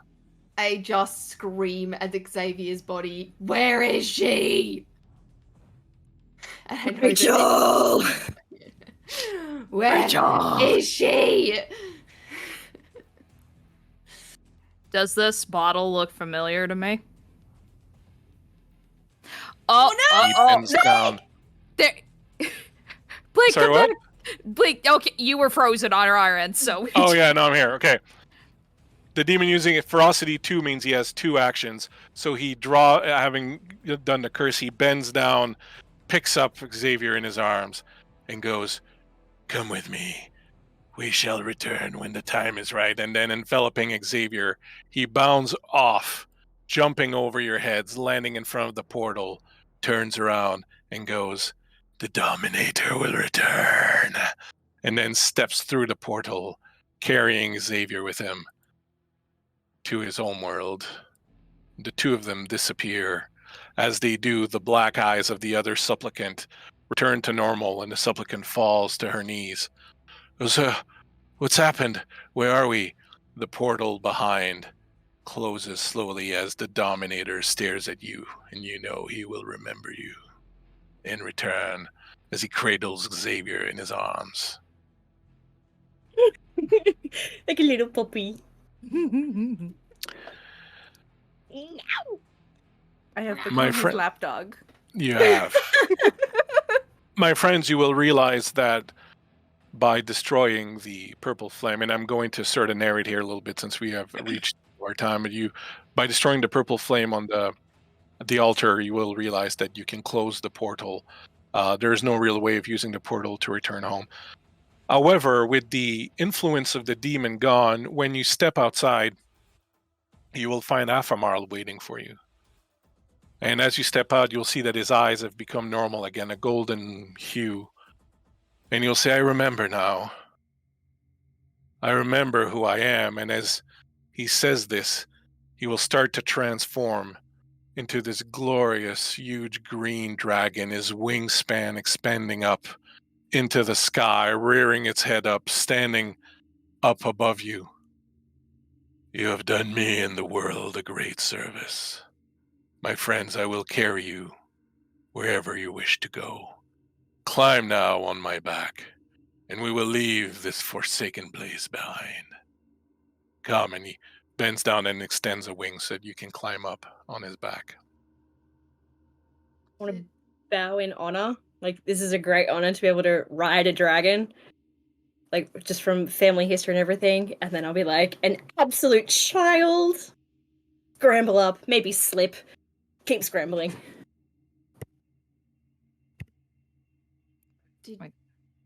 Melissa, Give me did you one want to second. ask that question again? From before? Sorry? Did I recognize the bottle that came out of the? Yes. Mhm. Absolutely. And in fact, as you climb on the back of the dragon, and the dragon beats his wings and starts rising up into the sky, you will see come flying out of nowhere this tiny little fairy with red wings. You will look, Krisanna, as this fairy flies up right next to the dragon, alights on its head, looks at you, and you see her over Baston's shoulder. And you see this blood fairy, the most dangerous, vilest assassin in all the world, draw a blade and look at you and point at the jugular of the dragon. But then smile at you and mouth the words, "Thanks for freeing me." Put the knife away. Wave. And fly off. And my friends, not knowing how close you came to being stuck here as this thing would have killed a dragon had it not been freed voluntarily by Krisanna in the hull of the ship at the beginning of this whole story. Is that why I saw you run down? You fly on the wings of the dragon back to land, back to your lives, but always keeping in the back of your mind the voice of the Dominator and the force of will that he exerted on you, knowing that one day, certainly, the Dominator will return.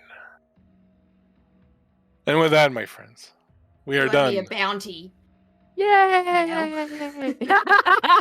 don't know what you're Wow. talking about. I do.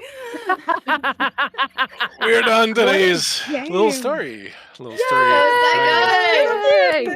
was amazing. Thank you so much. Please, let's go around, tell everyone who you are, where they can find you, and we will skedaddle because I have another stream in 5 minutes. Ooh. Okay, quick. Speed round. Go. Please, we will go with the trader first. We will give Marquis the floor. Hello, everyone. I am Marquis. I played Xavier the Traitor, and you can find me at Marquis1305. Yay! Taylor, tell us about yourself. Hi. I am Taylor, also known as Virus05 on TikTok, and tonight I played Ola the elf, and it was absolute pleasure. Thank you so much for everyone for being here. What a game! Mhm. So good. Mhm. Next up, Haley. Hi, I'm Haley, and I'm here on Tales. So feel free to come in and join us on any streams that are live, up and coming. Chuck us a follow, and keep up to date with that, and we'll see you around. It was such a good session. Oh my god, it was great. Everyone did so good. Yay! Absolutely. I love playing with all of you. And Bleak, what a great DM. You were fantastic. So thank you so Yay, much. Bleak! Thank you very much. Thank you. Woo! And thank you to all And- the viewers and donators Yes. that happened tonight as well. Amazing work. We love you so much. So Awesome. Thank you so much. And finally, Melissa. Hi, I'll make it short and sweet. I'm Mel. I'm here. I'm also on the socials, TikTok, figuring it all out.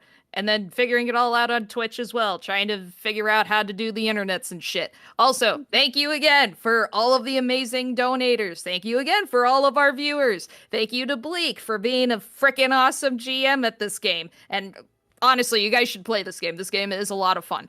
Also, be sure to stick around because we have 2 more games after this because we're going on until 8 o'clock tonight. So make sure you tell your friends and your family and your loved ones, your ex that you don't care about, because all the money still goes to all the amazing kids in the program. So that's it. Awesome.